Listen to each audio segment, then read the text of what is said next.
పాత్రికేయ మిత్రులకు, electronic media మిత్రులకు నా యొక్క నమస్సుమాలమాలలు. మేము గెలిచి ఈ రోజుకి 5 సంవత్సరాలు అయింది, అందరికీ తెలిసిన విషయమే. ఈ 5 సంవత్సరాల్లో మేమందరము ఒకే తాటి మీద అనిల్ గారు మంచి చేస్తారు అని నమ్మి ఆయన వెనకనే వెన్నెంటుగా ఉంటూ మేమందరం ఆయనకి వెనకున్నాము. ఆయన ముందు నడుస్తూ మీకెందుకు నేనున్నాను, ఇలా కష్టాలున్నా. అనిల్ గారు పడ్డ కష్టాలు, అవమానాలు అందరికీ మీకు అందరికీ తెలిసిన విషయమేనండి. వాటన్నిటికీ ఎదురొడ్డి మీకెందుకు జరగని, నా మీదే కదా వీళ్ళందరూ పగబట్టింది, వాళ్ళందరూ ఏం చేస్తారో వచ్చేయండి. ఒకటే చెప్తున్నానండి, ఈ 4-5 వ్యక్తుల వల్ల, ఎందుకంటే నోరు జారి మాట్లాడటం పద్ధతి కాదు కాబట్టి వాళ్ళలాగా ఆ సభ్యత మా కమిటీకి ఎవరికి అలాంటి అసభ్యకరమైన మాటలు రావు కాబట్టి మేము మాట్లాడలేకపోతున్నాం. వాళ్ళు మాట్లాడిన మాటలు, వాళ్ళు వేసిన నిందలు ఎలాంటివో మీకు అందరికీ తెలుసండి. ఇక్కడ మేము వచ్చిన తర్వాత ఎంత పని జరిగింది అవన్నీ మన సెక్రటరీ గారు చెప్పారు, ఇప్పుడే అనిల్ గారు అన్నీ చెప్తారు. ఇకపోతే రోహస్ విషయంలో నన్ను రోహస్ ఇన్ఛార్జిగా ఉంచారండి ఈ కమిటీ నమ్మి. రోజ్ మేము వచ్చిన తర్వాత దాదాపు 100 ఇళ్ళ వరకు స్లాబ్లు వేసి అన్నీ కట్టామండి. ఇక ఫర్దర్గా ఫినిష్ చేస్తాము, రోడ్లు వాటర్ ఇస్తామనుకున్న టయానికి ఎప్పుడో 2010లో అప్పుడు కట్టారండి 6 ఇళ్ళు. వాటిని పడగొట్టేదాకా నిద్రపోలేదండి. ఎక్కడో మూల కట్టిన 6 ఇళ్ళని పడగొట్టించి అదొక పగలాగా పెట్టుకున్నారు. వాళ్ళు ఆ రోజు రిపోర్ట్ ఇచ్చినప్పుడు మేము ఎవరూ లేవండి ఇక్కడ. టక్కని మున్సిపాలిటీ వాళ్ళు వచ్చారు, తెలియని ఇల్లుని పడగొట్టారండి, వేరే వాళ్ళకి లాస్ వచ్చింది. అప్పుడు వాళ్ళు వచ్చి మళ్ళీ డ్రామాలు అట్ట మొదలుపెట్టారండి. ఇదేంటి ఈ పడగొట్టారంటే అయ్యి కదా అని. మరి వాళ్ళకి ఏం వస్తుందో ఏం సాధించాలో అర్థం కాలేదు. స్టిల్ 5 సంవత్సరాలు గడిచినా కూడా పోరాడుతూనే ఉన్నారు. మరి వాళ్ళు ఏం ఆశించి పోరాడుతున్నారో అందరికీ తెలుసు. అవి నేను మళ్ళీ చెప్పడం వేస్ట్. ఎందుకంటే మా అనిల్ గారు మా ముందు మాట్లాడి బాధపడుతుంటే మాకు అర్థం కావటం లేదు. వాళ్ళు ఒక్కొక్కరు వచ్చి వాళ్ళ గొంతెమ్మ కోరికలు ఎవరికి ఇవ్వాలండి? ఎవరు బాబు సొత్తిది? ఇదంతా వచ్చి మన మెంబర్లందరూ మనోళ్ళు కష్టపడి మనందరం సమిష్టిగా కృషితో డబ్బు కట్టి చేర్చుకున్న ఒక కుటీరం. ఈ కుటీరం విచ్చలవిడి చేయడానికి ఆ 4 మనుషులండి. మళ్ళీ వాళ్ళకి ఏమొస్తుందో అర్థం కాలేదు. తెల్లారి లేస్తే ఛానల్కి వెళ్తారు, తెల్లారి లేస్తే కోర్టులకు వెళ్తారు. మన సొసైటీ డబ్బు కోర్టులకు ఎంత లాస్ అయిందో చెప్తే బాధేస్తుందండి మాకు. మేము వచ్చిన ఈ 5 సంవత్సరంలో అంతకుముందు ఏం జరిగింది ఏంటి అనేది అనిల్ గారు అన్నీ మీకు వివరిస్తారు. మేము వచ్చిన ఈ 5 సంవత్సరాలు దైవ సాక్షిగా ప్రమాణం చేసి మీకు చెప్తున్నానండి, ఎవరు ఒక్క రూపాయి తినిన పాపాను పోలేదు. ఎంత కాంట్రాక్టర్కి వాళ్ళు ఇచ్చారు మాకు, మేము ఎంత ఖర్చు పెట్టాము అనేది లెక్కలతో సహా అనాపైసలతో సహా మా దగ్గర ఉన్నాయండి. అవన్నీ అనిల్ గారు మీకు అందరికి వివరిస్తారు. దయచేసి మిత్రులారా, మీరందరూ నిజాలు తెలుసుకొని మాకు సపోర్ట్గా ఉండి ఈ చిత్రపురిని ఇంకొంచెం ముందంజ వేసి మళ్ళీ కట్టబోయే వాళ్ళ కార్మికులకి, నిజమైన కార్మికులకే ఇక నెట్టి ఇస్తామండి. అంతకుముందు జరిగినాయండి, జరగాలని ఏదో పొరపాట్లు ఎవరు చేశారో ఏంటో అవి కాదండి. దయచేసి ఈ కమిటీ ఇన్ని సంవత్సరాలు నిజంగా మా కమిటీలో ఏ ఒక్కరికి కూడా గొడవలు తగాదాలు లేవండి. హ్యాపీగా ఉన్న అందరం అన్నదమ్ముల్లాగా కలిసిమెలిసి కృషి చేశాము. మంచో చెడో అన్నిటికీ ముందున్నారు అనిల్ గారు. అనిల్ గారు మమ్మల్ని నమ్మి వారితో పాటు నడిపించినందుకు మరోసారి కృతజ్ఞత తెలుపుతూ సెలవు తీసుకుంటున్నాడు మీ అలహరి. బాగుంటుంది, ఇందులో నిజాలు తెలుస్తాయి. ఇప్పటివరకు మీరు సహకరించినందుకు కృతజ్ఞతలు తెలియజేసుకుంటున్నాను. Thank you. రామకృష్ణ. మీడియా మిత్రులందరికీ నమస్కారం. లాస్ట్ 2000 డిసెంబర్ 10 తారీఖు మా ఎలక్షన్ జరిగి మేము గెలవడం జరిగింది. మళ్ళీ ఇలా 2025 ఈ రోజుకి 5 సంవత్సరాలు కంప్లీట్ చేసుకున్నాం. ఈ 5 సంవత్సరాలు ఏం చేసినామని వెనక చూసి ముంగడ చూస్తే మేమైతే మ్యాక్సిమం 80% వర్క్ చేసినామని చెప్పగలుగుతాను నేను. ఎంఐజీ ఏ పొజిషన్ ఉండేనో ఎంఐజీలో ఉన్న కుటుంబ సభ్యులందరికీ తెలుసు. ఎంఐజీలో ఇలా స్థానికంగా ఇళ్ళల్లో ఉండి చిన్న ప్రాబ్లమ్స్ ఉన్నాయి, లేవని కూడా అనలేము, కానీ అవి కూడా కంప్లీట్ చేస్తాము. అలాగే డూప్లెక్స్ కూడా మా ఆధ్వర్యంలో జరిగింది. అలాగనే రోజులు అంతకుముందు ఒక 2-3 ఉండేది, ఇప్పుడు 180 మంది ఇక్కడ స్టే చేస్తున్నారు. దాంట్లో కూడా కొందరు వ్యతిరేకంగా ఉన్నారు. ఆ వ్యతిరేకంగా నుంచి అది కంప్లీట్ కాలేకపోయింది. వాళ్ళకు ఆ సమాధానం రోజ్ మెంబర్లే సమాధానం చెప్తారు వాళ్ళకి. సో ఏదైనా కానీ మేము మంచి చేసామని అనుకుంటున్నాము, మంచి చేస్తూ ముందుకు పోతాము. మళ్ళీ ఇంకోసారి మాకు అవకాశం ఇస్తే ఈ 5 ఏళ్ళల్లో వల్లభనేని అనిల్ గారి ఆధ్వర్యంలో ఈ ప్రాజెక్ట్ మొత్తం కంప్లీట్ చేసేసి ముందుకు పోతామని చెప్పి తెలియజేస్తున్నాం. Thank you. ఒకరికి పేరు పేరున నమస్కారాలు, అలాగే ధన్యవాదాలు కూడా. ఈ రోజుకి మేము 5 సంవత్సరాలు కంప్లీట్ చేసాం. అది దిగ్విజయంగాని నేను నమ్ముతున్నాను. ఎందుకంటే లాస్ట్ టైం 20లో డిసెంబర్లో మేము గెలిచి ఈ సీట్లో కూర్చునేటప్పుడు మనస్సాక్షికి, నేను నమ్ముకున్న దైవానికి, నన్ను ఓట్లేసి గెలిపించిన జనాలు అందరికీ సాక్షిగా నేను ప్రమాణం చేసి ఈ సీట్లో కూర్చున్నాను.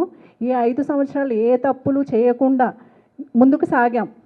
అంటే ఒక ఎజెండా, ఒక ప్రణాళిక మీద వచ్చి కూర్చున్నాం కాబట్టి అలాగే చేసాం. ఈ 5 సంవత్సరాలు నా మనస్సాక్షి కట్టుబడే నేను పనిచేశానని నేను గర్వంగా చెప్పుకుంటున్నాను. మేము ఇక్కడ ఉన్న ఒక ప్రోటోకాల్ అంటే ఒక ప్రెసిడెంట్గా, ఒక సెక్రటరీ, ఒక ట్రెజరర్ని మేము అందరినీ కలుపుకుంటూ వాళ్ళు ఏది సరే అనుకుంటూ ముందుకు సాగాము. కాబట్టి ఈ అవకాశం ఇచ్చిన మీ అందరికీ కృతజ్ఞతలు మరొక్కసారి తెలుపుకుంటూ ముగిస్తున్నాను. Thank you. ఇక అందరికీ నమస్కారాలు. ఇవన్నీ అంటే ఈ 5 సంవత్సరాల్లో ఎంత అభివృద్ధి జరిగిందో ప్రతి ఒక్క నెంబర్కి తెలుసు, ప్రతి ఒక్కళ్ళ ఇళ్లలో ఉండే వాళ్ళందరికీ తెలుసు. నేను, మా కమిటీ, మేమందరం కూడా అనిల్ అనే ఈజ్ ఎ గ్రేట్ పర్సన్.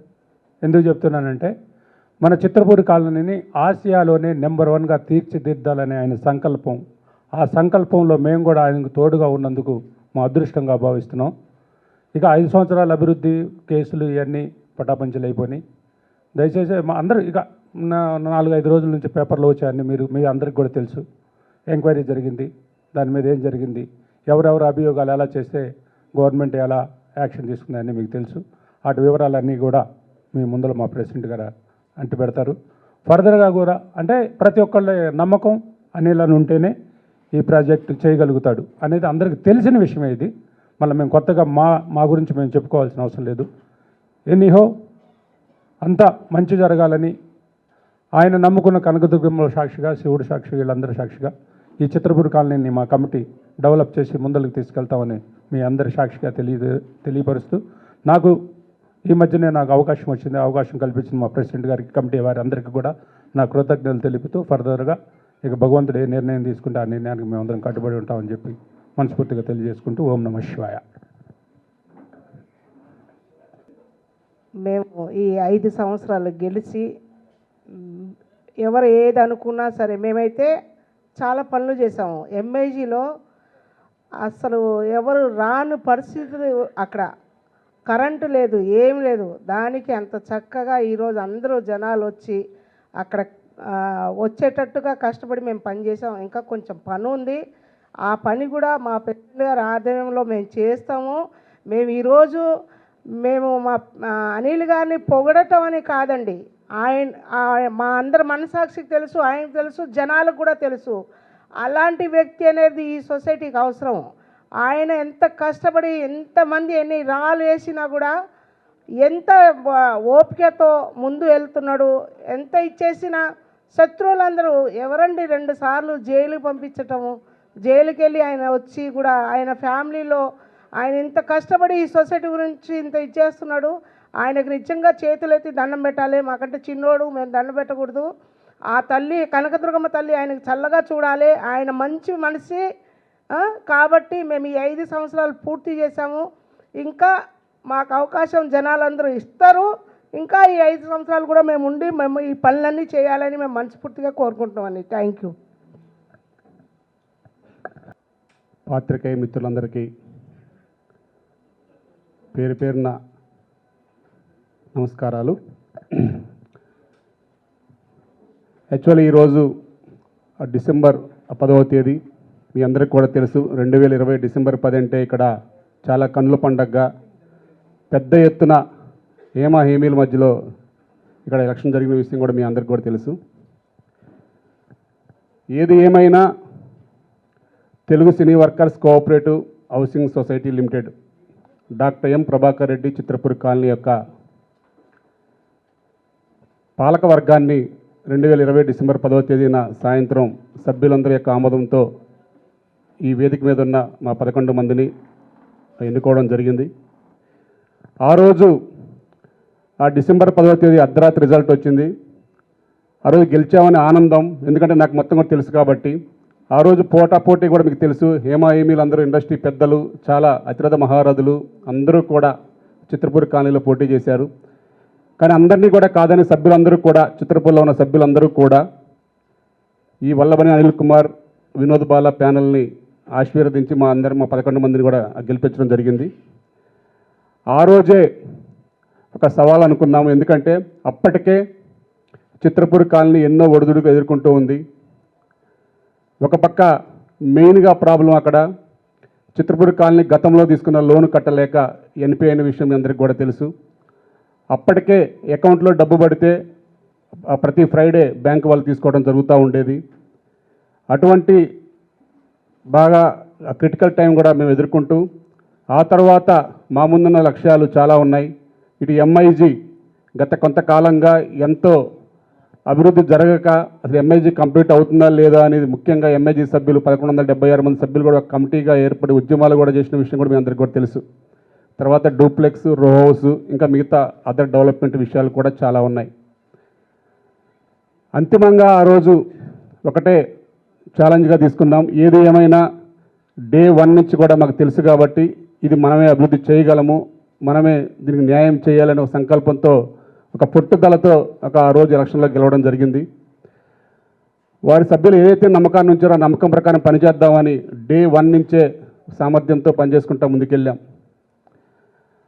అప్పుడు ఎలక్షన్స్లో ఓడిపోయిన వాళ్ళు కొన్ని రోజులు ఏదో సరే ఆవేశంగా ఉంటారు కదా, మాట్లాడతారు కదా, వాళ్ళ తర్వాత సర్దుకుంటారులే అనుకొని మేము కూడా సరే ఇప్పుడు ముందు మనకి బాధ్యతలు ఉన్నాయి, ఆ బాధ్యతలు నెరవేర్చుకోవాలి తప్ప వాళ్ళ మీద ఫోకస్ కాదు అని ఎప్పటికప్పుడు నెట్టుకుంటా వస్తూ ఉన్నాం. ఆ రోజు అందరికీ కూడా తెలుసు, మాకు డిసెంబర్ 10, 2020 నాటికే 135 కోట్ల రూపాయలు అప్పులు ఇచ్చారు. ఆ విషయం క్లియర్గా అందరికి కూడా తెలుసు. ఆ విషయం ఆ వెంటనే అప్పటికే 51 ఎంక్వైరీ జరుగుతుంది. అప్పటికే ఐవీఆర్సీఎల్ 46 కోట్ల రూపాయలు అడ్వాన్సులు తీసుకొని వెళ్ళిపోయింది. యువర్స్ కన్స్ట్రక్షన్ 34 కోట్ల రూపాయలు తీసుకొని అడ్వాన్స్ తీసుకొని వెళ్ళిపోయింది. ఈడబ్ల్యూఎన్ఎస్ ఎస్ఎల్ఎన్ కంపెనీ వారికి 14 కోట్ల అడ్వాన్సులు తీసుకొని వెళ్ళిపోయారు. ఒక ఎస్వీఆర్ఎం కంపెనీ మాత్రమే 8 కోట్లు ఆ రోజు అడ్వాన్సులు ఉన్నా కానీ ఇక్కడ ఆ పని చేస్తుంది కాబట్టి ఆ బిల్ సర్టిఫై కావాలి కాబట్టి మిగతా అంతా ఉంది. అప్పటికే ఒక 20 కోట్లు ఎస్బీఐ బ్యాంక్ కట్టలేక బ్యాంక్ అప్పు ఉంది. అవన్నీ కూడా క్లియర్గా అందరికీ పేపర్ పరంగా ఆ రోజు ఎంక్వైరీ రిపోర్టే వచ్చింది. 111 కోట్లు సొసైటీ అడ్వాన్సులు ఇచ్చారు కాంట్రాక్టర్స్కి, అవన్నీ తీర్చలేకపోయారు అని. ఆ విషయం పబ్లిక్ అందరికీ తెలుసు, పేపర్ పరంగా ఉంది, అందరికీ కూడా తెలుసు. అటువంటి క్లిష్ట పరిస్థితుల్లో మేము బాధ్యతలు చేపట్టినప్పటికీ ₹1 కూడా అకౌంట్లో డబ్బులు లేవు. అప్పుడు ఏం చేద్దామని చెప్పేసి ప్రతిదీ కూడా కమిటీలో మాట్లాడుకొని అప్పుడు డూప్లెక్స్ సభ్యుల మీద ఒక 10 లక్షల రూపాయలు, రో హౌస్ మీద ఒక 20 లక్షలు పెంచుదామని మీటింగ్లు పెట్టుకున్నాం. పెట్టుకుంటే వారు మేము ఇప్పటి నుంచో ఫస్ట్ కట్టాము, మా మీద పెంచితే ఎలా అని చెప్పేసి వారు మాట్లాడటం, వారి బాధలు వారు చెప్పడంతో 4.5 లక్షలు మాత్రమే పెంచుకున్నాం. అప్పటికే ఒక పక్క ఇవన్నీ జరుగుతూ ఉన్నాయి, ఒక పక్క ఎస్బీఐ బ్యాంకు వాళ్ళు పేపర్ ఆక్షన్లు, నోటీసులు, ఎన్పీలు, పబ్లిక్ ఆక్షన్ వేస్తామని, అది మీ అందరికీ కూడా తెలుసు. సరే ఏది ఏమైనా ఈ విషయాలు చాలాసార్లు చెప్పాను. ఏదేమైనా అప్పటికి మెయిన్గా అసలు సొసైటీ మన డాక్యుమెంటు, మన ల్యాండ్ మంది అంటేనే తర్వాత ఏమైనా చేయగలం, పనులు కానీ లేకపోతే ఇంకో చేసిన దానికి కానీ ఒక విజన్ ఉంటుంది. అసలు మెయిన్ బ్యాంకప్ ఎలా తీర్చాలి అనే ఉద్దేశంతో చాలా ప్రయత్నాలు చేశాం. చాలా తెలియక మేము అప్పటికి మాకు కొత్త కాబట్టి బ్యాంకులు అనేవి మాకు తెలియదు కాబట్టి చాలామంది ఫైనాన్షియల్ దగ్గరికి వెళ్ళాం, ఫైనాన్స్ ఇప్పిస్తారంటే మోసపోయాం.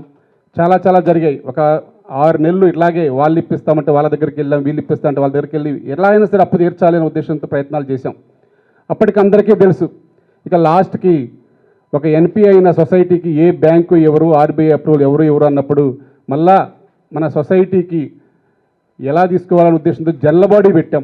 ఆ రోజు ఇప్పుడు ఎవరైతే వ్యతిరేకిస్తున్న సభ్యులందరూ కూడా సొసైటీ అప్పు తీర్చడానికి అందరూ లేదు మన సొసైటీ బాగుంటేనే అందరం బాగుంటాం, ముందు అప్పు తీసుకోండి అంటే జల్లబాడీలో క్లారిటీగా క్లియర్గా చెప్పాం. మనకి ఒక ఫైనాన్స్ తీసుకోవాలి, మన ఫైనాన్స్ తీసుకోమంటే తీసుకుంటాము అంటే ముందు అర్జెంటుగా తీసుకోండి అంటే అప్పుడు కూడా పెద్దలందరూ ఎంతో సహకారం చేశారు. మేము ల్యాండ్ పెడతాము, మాది అన్న తీసుకోండి చేయండి అని. ఆ తర్వాత కూడా మళ్ళా మేము చదలవాడ శ్రీనివాస్ గారి దగ్గరికి, అసలు మాకు చదలవాడ శ్రీనివాస్ గారు అనే సభ్యులు కానీ వ్యక్తి కానీ నాకైతే తెలియదండి. అసలు మనకు ఇప్పుడు కరోనా టైంలో మనందరికీ కూడా మీడియా వారికి కానీ మన సినిమా వారి అందరికీ కూడా సారు బాగా హెల్ప్ చేశారు. ఆ హెల్ప్ చేసిన విధానానికి ఫెడరేషన్ తరపున, మా యూనియన్ తరపున ఆ కృతజ్ఞత చెబుదామని చెప్పేసి ఇక్కడ లలిత్ గారు కానీ స్వామిగౌడ్ గారు మేము అందరం కలిసి వెళ్ళడం జరిగింది. అప్పుడు ఆయన ఈ మీడియాలో చూసేది, జల్లబడిలో చూసేది అన్నీ కూడా చూసేది. ఏంటి మీ ప్రాబ్లం అంటే ఇట్లా అని చెప్పాము. వారు స్వచ్ఛందంగా అర్థం చేసుకొని సరే నాకు ఒక బ్యాంక్ ఉంది, ఆ ఇండియన్ బ్యాంకు, ఆ బ్యాంక్కి వెళ్ళండి, ఆయన పెద్ద వ్యాపారాలు కాబట్టి నా ఓడి మీద మీకు ఇవ్వమని చెప్తానని చెప్పేసి అప్పటికి బ్యాంకు పంపించారు. వారు కూడా ఒకసారి ఎన్పిఐ అయిన సొసైటీకి ఇవ్వండి, ఇది చాలా కోట్ల రూపాయలు 135 కోట్ల రూపాయలు లోన్ తీసుకున్నారు, మాకు కట్టడం ఇబ్బంది అయింది, వాళ్ళు ఇప్పుడు కూడా కట్టలేదు సరిగా, అందువల్ల ఎన్పిఐ వేశారు, ఆక్షన్ కూడా వేశారండి పబ్లిక్లో, పేపర్ యాడ్స్ ఆన్లైన్లో. సరే అప్పటికి టైం తీసుకొని అప్పుడు మాజీ ముఖ్యమంత్రి వాళ్ళు కొంజేటి రోషయ్య గారి యొక్క మా సభ్యులు అంజుబాబు గారి యొక్క సహకారంతో రోషయ్య గారి ద్వారా ఎస్బీఐ బ్యాంక్ ఎండి శ్రీనివాసరెడ్డి గారిని ఇప్పుడు ప్రజెంట్ చైర్మన్ ఎస్బీఐ ఇండియాకి ఆయన దగ్గరికి వెళ్తే అప్పుడు ఆయన చెప్పారు, మీరు ఏమైనా సరే అర్జెంటుగా ముందు మీ అన్నీ ఆపేసి ముందు ఎక్కడైనా అప్పు తెచ్చుకొనైనా సరే మీ సినిమా ఫైనాన్స్ తీసుకొనైనా సరే ముందు ఆ డాక్యుమెంట్ బయటకు తీసుకోండి, లేకపోతే మీరు ఆల్రెడీ మెంబర్స్కి ఒక 72 కోట్లు కట్టాలి, ఇవన్నీ ఉన్నాయి కాబట్టి అవన్నీ కూడా ముందు మీరు డాక్యుమెంట్ ముందు పెట్టుకుంటేనే బాగుంటుందని చెప్పారు. కాబట్టి ఆ రోజు జనరల్ బాడీ పెట్టి మరి చదలవాడ రాజేష్ గారి వద్ద మరి లోన్ తీసుకోవచ్చా అని అడిగితే సభ్యులందరూ కూడా తీసుకోండి అన్న తర్వాత వెంటనే చదలవాడ శ్రీనివాస్ గారి దగ్గరికి వెళ్తే వారు 1 టైం సెటిల్మెంట్ మాట్లాడుకోండి ఇంకా తగ్గిద్ది అంటే మళ్ళా 1 టైం సెటిల్మెంట్ కోసం ఎంతో ప్రయత్నాలు చేస్తే సింగిల్ సెటిల్మెంట్లో ఒక అమౌంట్ చెప్పారు. ఆ అమౌంట్ సార్కి నేను బాంబే నుంచి ఫోన్ చేశాను, సార్ ఇట్లా సింగిల్ సెటిల్మెంట్ ఒప్పుకున్నారు సార్ అంటే మళ్ళీ హైదరాబాద్ వచ్చేలోపు ఆయన బ్యాంక్ అకౌంట్ కొట్టారండి. సొసైటీని ఈరోజు మనం ఇక్కడ ఉన్నామంటే అసలు కారణం మొదటి వ్యక్తి చదలవాడ శ్రీనివాస్ గారు. అటువంటి వ్యక్తి గురించి ఇప్పుడు చాలా మాట్లాడుతున్నారు, అసలు యాక్ట్కి విరుద్ధంగా తీసుకున్నారు, ఇంకో రకంగా తీసుకున్నారని. ఆ రోజు ఇదే సిస్టమ్గా వెళ్దాం ఎంతో ప్రయత్నాలు చేసాం, 1 ఇయర్ చేసాం, మోసపోయాం కూడా. చాలామంది ఫైనాన్స్ ఇస్తానంటే లక్షల రూపాయలు ఖర్చులు పెట్టాం, లక్షల రూపాయలు తీసుకొని వెళ్ళిపోయారు, వారి మీద ఏమీ అనలేకపోయాం కూడా మేము. అయినా సరే ఆ రోజు అందరూ ఆమోదించాం. తర్వాత అన్నారు సరే తర్వాత దానికి మేము కట్టుబడే ఉన్నాం, ఏదైనా కోఆపరేటివ్ రూల్స్ ప్రకారం తీసుకోవాలి కాబట్టి దానికి అనుబంధంగానే తీసుకున్నాం, దాని అనుబంధంగానే అప్పు తీర్చాం. ఇక ఆ తర్వాత కన్స్ట్రక్షన్ కాడికి వచ్చాం. కన్స్ట్రక్షన్ వచ్చినప్పుడు అందరికీ కూడా తెలిసి ఉన్న సభ్యులందరికీ బయట మాట్లాడే వాళ్ళకి తెలియకపోవచ్చు, కానీ ఇక్కడ పడే కష్టం కానీ నష్టం కానీ నేను ఒకటే చెప్పేది, ఈ కాలనీలో నివసిస్తున్న వాళ్ళు ఈ కాలనీ సభ్యులకు మాత్రమే మేము గత 94 సంవత్సరం నుంచి ఈ రోజు దాకా పడుతున్న కష్టాలు కానీ నష్టాలు కానీ తెలుస్తాయి తప్ప బయట ఎక్కడో మాట్లాడే వారికి ఏమీ తెలియవు. పదే మీడియాల్లో ఒక 100 కోట్ల అవినీతి, 1000 కోట్ల అవినీతి, ఫస్ట్ 100 అన్నారు, తర్వాత 300 అన్నారు, తర్వాత 3000 కోట్లకు పోయింది అవినీతి. అసలు చిత్రపురి ఎంత 67 ఎకరాల ల్యాండ్, 67 ఎకరాల ల్యాండ్ కూడా అప్పుడు ప్రభుత్వం మనకి ఇచ్చినప్పుడు కోట్ల విజయభాస్కర్ రెడ్డి గారి సమక్షంలో ఇచ్చినప్పుడు మన ప్రభాకర్ రెడ్డి గారు ఆయన సహకారంతో ఆయన కృషితో వచ్చింది. అప్పుడు కూడా ల్యాండ్ ఎకరం 2 లక్షల నుంచి 2002 వరకు కూడా 24 లక్షల ఎకరం లెక్క అంతా మేము డబ్బులు ఇచ్చి కొనుక్కున్నామండి. అప్పుడు మార్కెట్ వాల్యూ కూడా లేదు, ఇక్కడ ఈ ఏరియాలో 1,00,000 రూపాయలు ఉంటే మేము 2 లక్షలు పెట్టుకున్నాం. ప్రతిదీ సొసైటీ డబ్బుతో సొసైటీ సభ్యుల డబ్బుతో కొన్నదే ఇది. కొన్ని రిజిస్ట్రేషన్ కూడా చేసుకోవడం జరిగింది భరద్వాజ్ గారి ఆధ్వర్యంలో. ఇట్లా ప్రతిదీ కూడా సొసైటీకి ఎంతోమంది కష్టాలు పడుతూ నష్టాలు పడుతూ వాళ్ళంతా బాధలు పడుతూ అభియోగాలు పడుతూ సొసైటీ నెట్టుకుంటూ వచ్చారు. ఎందుకంటే మన సినిమా సభ్యులు కార్మికులు, వారి దగ్గర కొందరు ఉంటారు ఉన్నత స్థాయి వాళ్ళు, కొందరు అసలు ఉన్నత స్థాయి లేని వాళ్ళకి సొసైటీ గ్యారంటీ ఇచ్చి లోన్లు ఇప్పించేప్పుడు సొసైటీ మొత్తం కూడా వాళ్ళకి ఇల్లు హ్యాండ్ ఓవర్ చేసింది. సరే ఐవీఆర్సీలు ఉన్నంతకాలం బాగుందండి, 2014 వరకు సొసైటీ ప్రశాంతంగా జరిగింది, అంతా హ్యాపీగానే ఉంది. 14 తర్వాత ఐవీఆర్సీలు అయిపోయి పెట్టడంతో ఇంకా కష్టాలన్నీ సొసైటీకి స్టార్ట్ అయినాయి. ఈలోపు కాంట్రాక్టర్లు మేం చేస్తామని చెప్పేసి కొందరు నాయకుల్ని మభ్యపెట్టి వారితో సమన్వయం చేసుకొని వారితో మెంబర్స్ దగ్గర నుంచి ప్రేరేపించి కాంట్రాక్ట్స్కి ఎక్కువ అడ్వాన్స్లు ఇవ్వండి, అడ్వాన్స్లు లేకపోతే పని ఎట్లా చేస్తారని చెప్పేసి వారితోనే పోరాడిపించి అంతా ఒక మ్యానుపులేటింగ్గా ఒక గేమ్ లాగా చేసి టోటల్గా ఎంఐజీని కానీ డూప్లెక్స్ని కానీ రోవోస్ని కానీ పని కంప్లీట్ కాకుండా చేశారు. సరే అంతిమంగా ఇవన్నీ నాకు తెలుసు కాబట్టి అప్పుడు గత కమిటీలో ఉన్నప్పుడు కూడా మేము 2015 నుంచి 20 దాకా కమిటీ నెంబర్ని అప్పుడే మేము వ్యతిరేకించి విభేదించి కమిటీ సభ్యుల పోస్టులు కూడా మార్చాం, మీ అందరికీ కూడా తెలుసు. ఈరోజు మాట్లాడే వాళ్ళందరూ అప్పుడు వాళ్ళ టీమే. సరే మన ఎలక్షన్స్లో కూడా వాళ్ళ టీంతోనే పోటీ చేశారు. సరే ఓటమి గెలుపనేది ఎవరికైనా సహజం, ఎవరైనా సరే సహకరిస్తారు. ఆ తర్వాత ఇక ఆ రోజు ఎన్నో సమస్యలతో ఒక సమస్య కాదు, ఆ రోజుకి Day 1 నుంచి 2020 డిసెంబర్ 10 నుంచి ఈ రోజు దాకా సమస్యలతోనే సొసైటీ నెట్టుకుంటా సామర్థ్యంగా నెట్టుకుంటూ వచ్చాం తప్ప నాకెందుకులే అని చెప్పేసి ఆ రోజు కూడా మీ కమిటీ పక్కన పడేస్తే ఈరోజు అసలు ఈ చిత్రపూరి ఎలా ఉండదు ఒకసారి మీ ఊహలకు కూడా అది దొరకదు. ఎందుకంటే ఇక్కడ 24 గంటలకు కూడా మంజీరా వాటర్ అండి. ఎందుకంటే ప్రాక్టికల్గా అంటే ఒకళ్ళ మీద ఒకళ్ళు విభేదాలు ఒకళ్ళు ఏదో వాళ్ళ గొప్ప వాళ్ళు చెప్తున్నారని కాకుండా ప్రాక్టికల్గా ఒకళ్ళొకరు డిస్కషన్ చేస్తే కనుక అన్ని విషయాలు క్లుప్తంగా అర్థమవుతాయి. ఇక్కడ 24 గంటలు మంజీరా వాటర్ అండి, ఎక్కడ కూడా ఉంటుంది మీకు చుట్టుపక్కల. మేము Day 1 నుంచి కోట్ల రూపాయలు డబ్బు కట్టుకొని ఇక్కడ ఎందుకంటే 100 బోర్లు వేసాం, ఓన్లీ వర్షాకాలం మాత్రం ఏదో వస్తాయి, తర్వాత ఇంకా ఏమీ ఉండవు. అయినా సరే ఈ 5 సంవత్సరాల్లో ఒక్కరోజు కూడా వాటర్ ప్రాబ్లం లేకుండా ఒక సమర్థవంతంగా ప్రభుత్వ అధికారులతో వారితో అందరితో మాట్లాడుకుంటా ఇక్కడ కాలనీ అంటే ఇటు సినిమా వాళ్ళు పొద్దున్న 4ంటికే వెళ్తారు, రాత్రి 12ంటికి వస్తారని చెప్పేసి మన సమస్యలు వివరిస్తూ వారు అడిగిన ఏదైతే డీడీలన్నీ కట్టుకుంటూ ఎప్పటికప్పుడు ఒక ప్రశాంత వాతావరణంలో కాలనీలు పెట్టాం. ఆ తర్వాత ఇక మేము ఎస్బీఐ బ్యాంక్ అప్పు తీర్చాము. ఇక ప్రాజెక్ట్ కంప్లీట్ చేయాలనే ఉద్దేశంతో శరవేగంగా ఆ మెంబర్ల దగ్గర నుంచి వచ్చిన డబ్బులు కానీ ఏదన్నా సరే వచ్చినట్టుగా ఎంఐజీ కంప్లీట్ చేయాలనే లక్ష్యంతో మీరు చూశారు 2023 జనవరిన మేము ఎంఐజీ గ్రాండ్ ఓపెనింగ్గా చిరంజీవి గారి చేతుల మీదుగా 1176 కుటుంబాలు నివాస యోగ్యంగా ఉండే విధంగా ఒక పవర్ తీసుకొచ్చి ఒక డ్రైనేజ్ వ్యవస్థని ఒక లిఫ్ట్ వ్యవస్థను అన్నీ ఏర్పాటు చేసి గ్రాండ్గా ఓపెన్ చేసి వారికి హ్యాండ్ ఓవర్ చేశాం. అప్పుడే డూప్లెక్స్ కానీ అంతా కూడా హ్యాండ్ ఓవర్ చేశాం. అప్పటిదాకా ఈ సొసైటీకి ఎన్విరాన్మెంటల్ పర్మిషన్ లేదు, ఒక పవర్ లేదు, ఒక సబ్స్టేషన్స్ లేవు, ఏమీ లేవు. ఇక్కడ అన్నీ కూడా మేము కమిటీ వచ్చిన తర్వాత అన్నీ కూడా ఏర్పాటు చేసుకుంటూ వచ్చాం. అప్పటికే మీకు అప్పున్న విషయం కూడా తెలుసు, 135 కోట్ల అప్పు ఉంది. ఇప్పుడు నేనేం చేయాలి? వరకు అందరి మీద భారం వేసుకునే చేయాలి తప్ప మేము వేరే ఎక్కడి నుంచి ఎక్కడ తేలేం కదా. ఎంఐజీ సభ్యులు అంటారా, వారు ఎప్పుడో 19,25,000 ఫ్లాట్ కట్టి వారు ఎదురు చూస్తున్నారు కాబట్టి వారి మీద ₹1 పెంచకూడదు అని మిగతా డూప్లెక్స్ మీద రోస్ మీద పెంచి ప్రాజెక్ట్ అంతా కంప్లీట్ చేశాం.